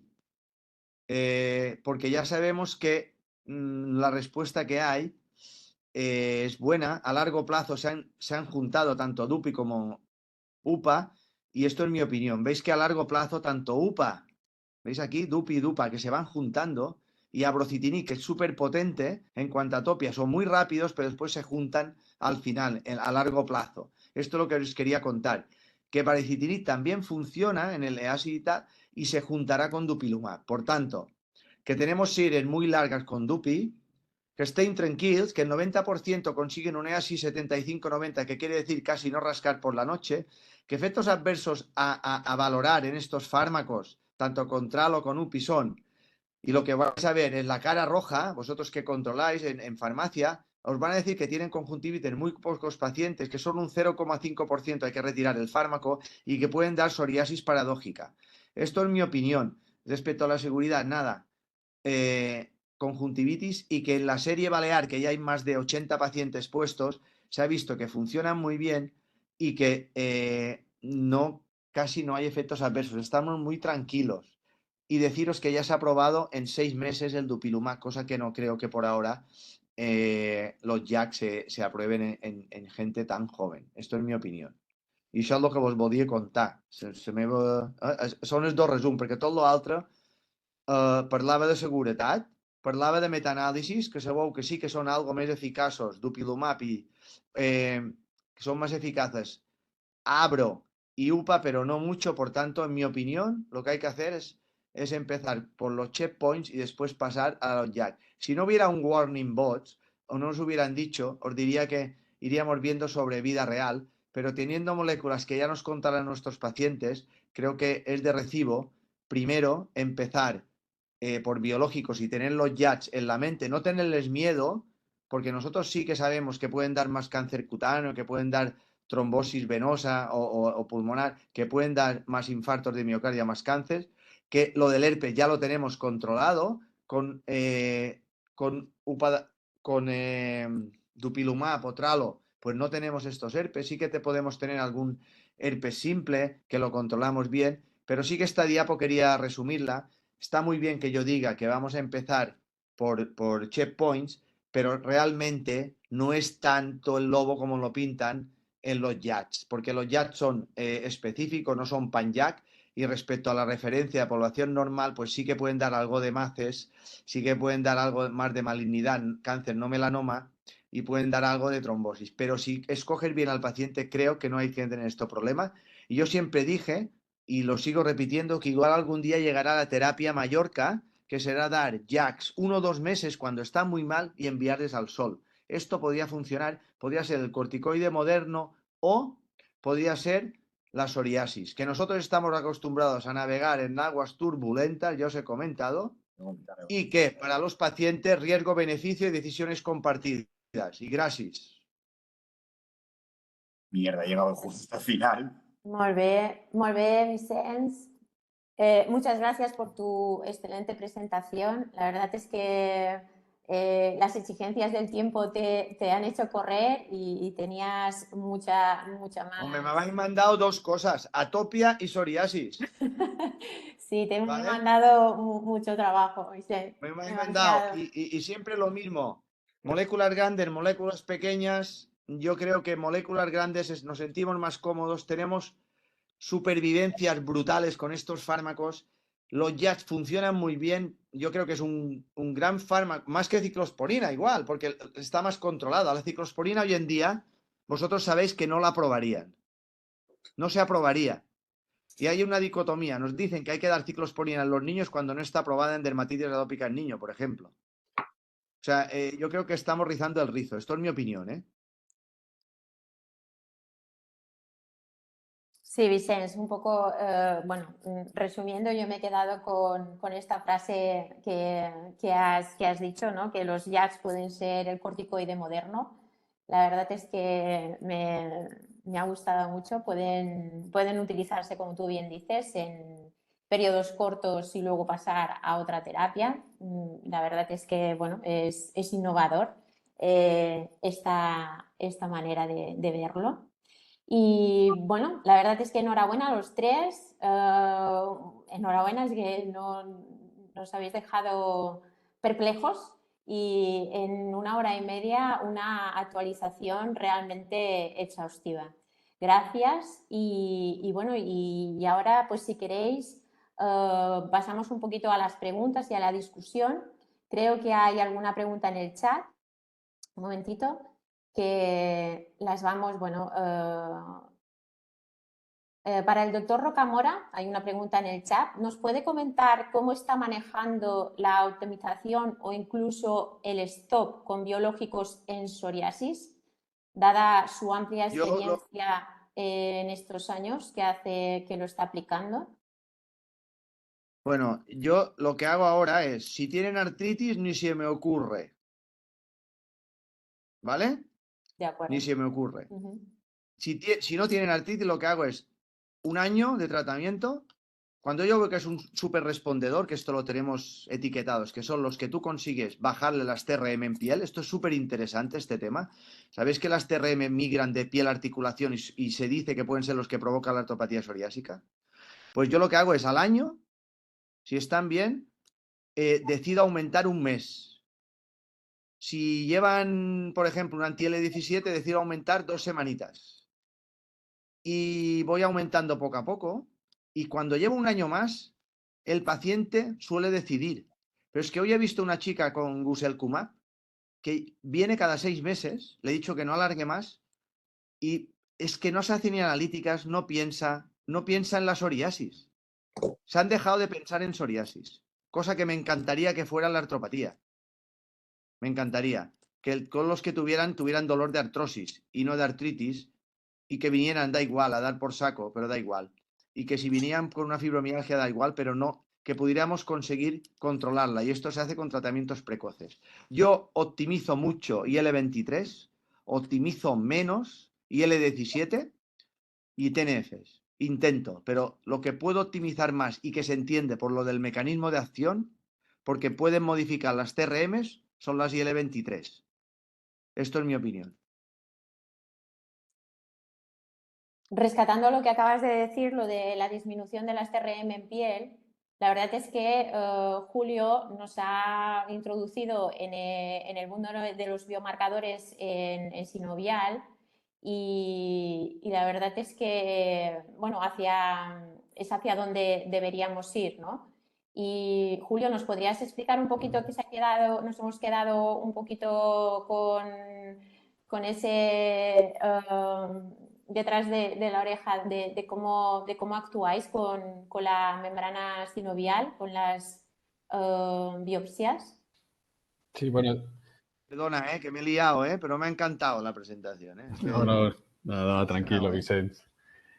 No, nosotros, claro, eso está dentro todavía del ámbito de la investigación, pero un poco hacia donde se dirigen. Aquí hay varias cosas que comentar, ¿no? Una de las cosas, claro, después de escuchar a Vicens, ¿no? Que tienen unas respuestas PASI pues, absolutamente fantásticas en psoriasis, claro, en artritis no ocurre igual, ¿no? Y uno se pregunta por qué, ¿no? ¿Por qué es así? Y hay estudios, hay un estudio muy bonito del grupo de Londres, de Constantino Pizzalis, que recoge pacientes con artritis psoriásica y le hace biopsias a nivel sinovial y a nivel cutáneo, también a nivel de piel. Biopsia tanto piel de una placa de psoriasis como piel sana. Y compara las 3 biopsias y lo que ve es que la expresión de IL-23, por ejemplo, es alta y es constante en la piel de la placa de psoriasis, en la piel patológica, mientras que en el caso de la sinovial, en el mismo paciente, pues puede ser que la IL-23 esté sobreexpresada o puede ser que no. Es decir, que da la sensación que la piel sí que depende mucho más de IL-23 de lo que ocurre en la articulación, ¿no? Es decir, que hay pacientes que sí que puede ser que respondan muy bien a un inhibidor de IL-23 a nivel articular, pero hay otros que no sea así, ¿no? Es decir, que lo que ocurre a nivel sinovial es mucho más heterogéneo. Y para eso, la única manera es realmente irte al órgano diana, que puede ser la antesis, puede ser la sinovial, y ver realmente qué es lo que está ocurriendo, ¿no? Y un poco los estudios se dirigen hacia ahí. Ver cuáles son los genes que se están sobreexpresando a nivel sinovial, a nivel ya sea de entesis, en el caso de las formas más entesíticas o las formas articulares a nivel de la membrana sinovial, y poner un tratamiento pues dirigido hacia esa sobreexpresión que haya de productos proinflamatorios. Eso ahora mismo, lógicamente, no está en práctica clínica, pero ya sí sé que se están realizando ensayos básicamente en artritis reumatoide, en la que en función de la célula que esté más, pues en este caso más presente, por ejemplo, si hay folículos linfoides, si hay más presencia de una estirpe monocítica macrofágica, pues seguramente sea mejor utilizar, por ejemplo, un anti-D6 que un rituximab, o si hay folículos linfoides, pues en este caso rituximab podría ser una mejor opción. Pero un poco el futuro va por ahí, ¿no? Hacia donde va el campo también de la oncología. En función de la biopsia sinovial, pues podemos elegir una diana o elegir otra, ¿no? Y esa es la única manera de aumentar un poco la tasa de respuesta y acercarnos un poco más a lo que ocurre en psoriasis, ¿no? Lo que ocurre en psoriasis, por una parte, se debe a que lo que ocurre a nivel de la piel es más sencillo, entre comillas, que lo que ocurre a nivel sinovial, y luego también que los índices de respuesta que utilizan son índices puramente objetivos, ¿no? El PASI es o tienes psoriasis o no la tienes. Nosotros los índices de actividad que tenemos metemos la opinión del paciente, metes la valoración del dolor, y un paciente, en nuestra experiencia, un paciente crónico, por mucho que alcance la remisión y no le veas articulaciones inflamadas, tenga una PCR normal, por el simple hecho de tener una enfermedad crónica, nunca te va a puntuar un 0 en la valoración de la enfermedad o incluso en la valoración del dolor, ¿no? Y esto es otra cosa que limita, pues, lógicamente, las respuestas.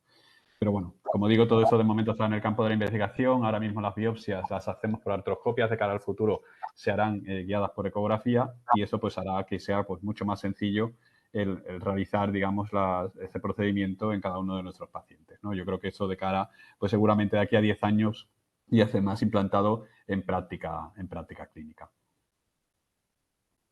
Muy bien, súper interesante, Julio, la verdad.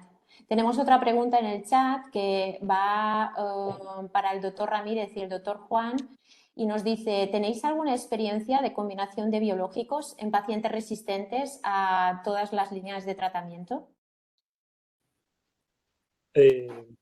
Sí, doctor Tony Sí, Joan. la verdad es que poca, ahora Julio nos comentará algo más.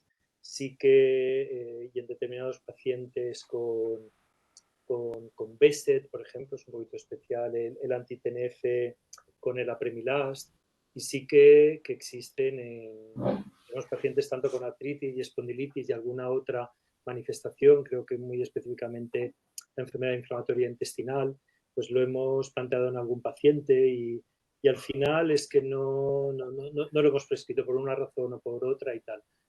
Hay grupos donde se va recogiendo toda esta información y creo que del clínico pues tiene experiencia en este sentido y creo que Julio contestará mejor a esta pregunta. ¿Tienes experiencia en algunos casos, Julio? Sí. A ver, aquí hay dos cosas. Es decir, tú puedes hacer una combinación de biológicos o de terapias avanzadas buscando o bien más eficacia en un dominio, es decir, la artritis no está del todo controlada a pesar de haber pasado por todos los tratamientos y decides combinar. Eso a día de hoy no tiene mucho sentido. Es De hecho, hay un estudio que se realizó con una molécula que bloqueaba IL-17 y bloqueaba TNF. Y se comparó con adalimumab. Y se vio que sí que daba la sensación que la tasa de respuesta era algo mayor, pero no era algo muy significativo. Y de hecho, el desarrollo clínico se paró en fase 2. Es decir, que en un solo dominio no da la sensación que aporte nada. Ahora bien, lo que planteaba Tony, cuando tenemos un paciente con 2 dominios diferentes, activos, y en los cuales en cada dominio necesitas un biológico diferente, aquí sí que puede tener sentido. Y donde estamos utilizando básicamente la combinación es en pacientes con enfermedad de Crohn y espondilitis anquilosante. Son pacientes refractarios básicamente por la enfermedad de Crohn y que utilizan ustekinumab, que es un anti-IL-12/23, pero ustekinumab no funciona a nivel del dominio axial y necesitan un anti-TNF para controlar el dominio axial. El 90% de las combinaciones las estamos utilizando en este tipo de pacientes. Siempre las combinaciones utilizar al menos uno de los biológicos que tenga un perfil de seguridad bueno, en este caso ustekinumab o guselkumab o vedolizumab, y otro pues con experiencia, como es el caso de los anti-TNF. Esa experiencia se está recogiendo a nivel nacional por un grupo de Madrid y un grupo también aquí a nivel catalán, y bueno, ya hay abstracts de los congresos que demuestran que es eficaz esta combinación cuando hay dominios diferentes y además es segura. María Antònia, nosotros... quería darte paso, Vicens, porque Vicens sí que tiene una paciente... Nosotros esto lo usamos, bueno, lo usamos mucho, pero en una que tenía una artropatía de estas fulminans, una artropatía psoriásica brutal, con una psoriasis con una eritrodermia, tuvimos que usar al final certolizumab y guselkumab, todo junto. Está súper bien, no tiene dolores, pero sí que lo hemos usado. En esta habíamos usado Apremilast con guselkumab, no acababa de funcionar, y esta sí que está en la serie de Madrid, y tenemos otra que hemos asociado. A mí, lo que tú dices, dar IL-23, estar muy tranquilo, le puedes poner otra cosa que pasa, te va a... Yo lo que no sé, si alguien se va a atrever a dar un JAK con un checkpoint, porque esto ya va a ser la bomba, porque le vas a dar un corticoide con un checkpoint.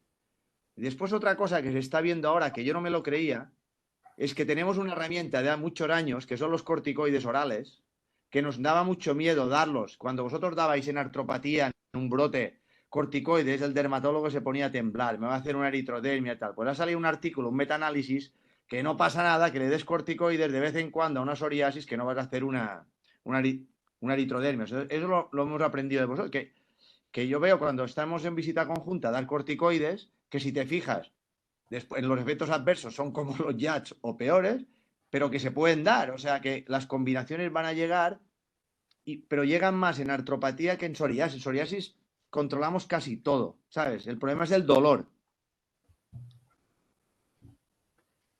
Sí, yo quería hacer un apunte un poco para que queden un poco las ideas claras. A ver, los inhibidores de JAK son fármacos muy seguros. Muy seguros. Si no, no estarían aprobados para su uso en artritis. Otra cosa es que, claro, que son fármacos que tienen un warning y que, evidentemente, en una patología donde no te ofrecen una eficacia adicional, como ocurre en psoriasis, pues estoy de acuerdo con Vicens. No tiene mucho sentido. Si tienes fármacos que consiguen una respuesta hacia el doble de la que pueda, por ejemplo, conseguir upadacitinib, no tiene mucho sentido utilizarlos. Pero son fármacos muy seguros. Es decir, en práctica clínica, en general, no sé Tony qué dirá, pero no hemos tenido ningún problema. Ahora bien, hay ensayos dirigidos exclusivamente a seguridad, como el Oral Surveillance, que es, el estudio de más calidad, evaluando la seguridad de tofacitinib. Y en este ensayo sí que da la sensación que el número de eventos fue superior con tofacitinib en comparación con anti-TNF. Aquí hay que hacer varias consideraciones. En primer lugar, realmente el tamaño del efecto es pequeño. Es decir, realmente para tú ver un evento adverso tendrás que utilizar muchísimos tofacitinib, del orden de 300, 400 para ver un evento. Luego, en segundo lugar, en este ensayo, la tasa de eventos con anti-TNF fue especialmente baja.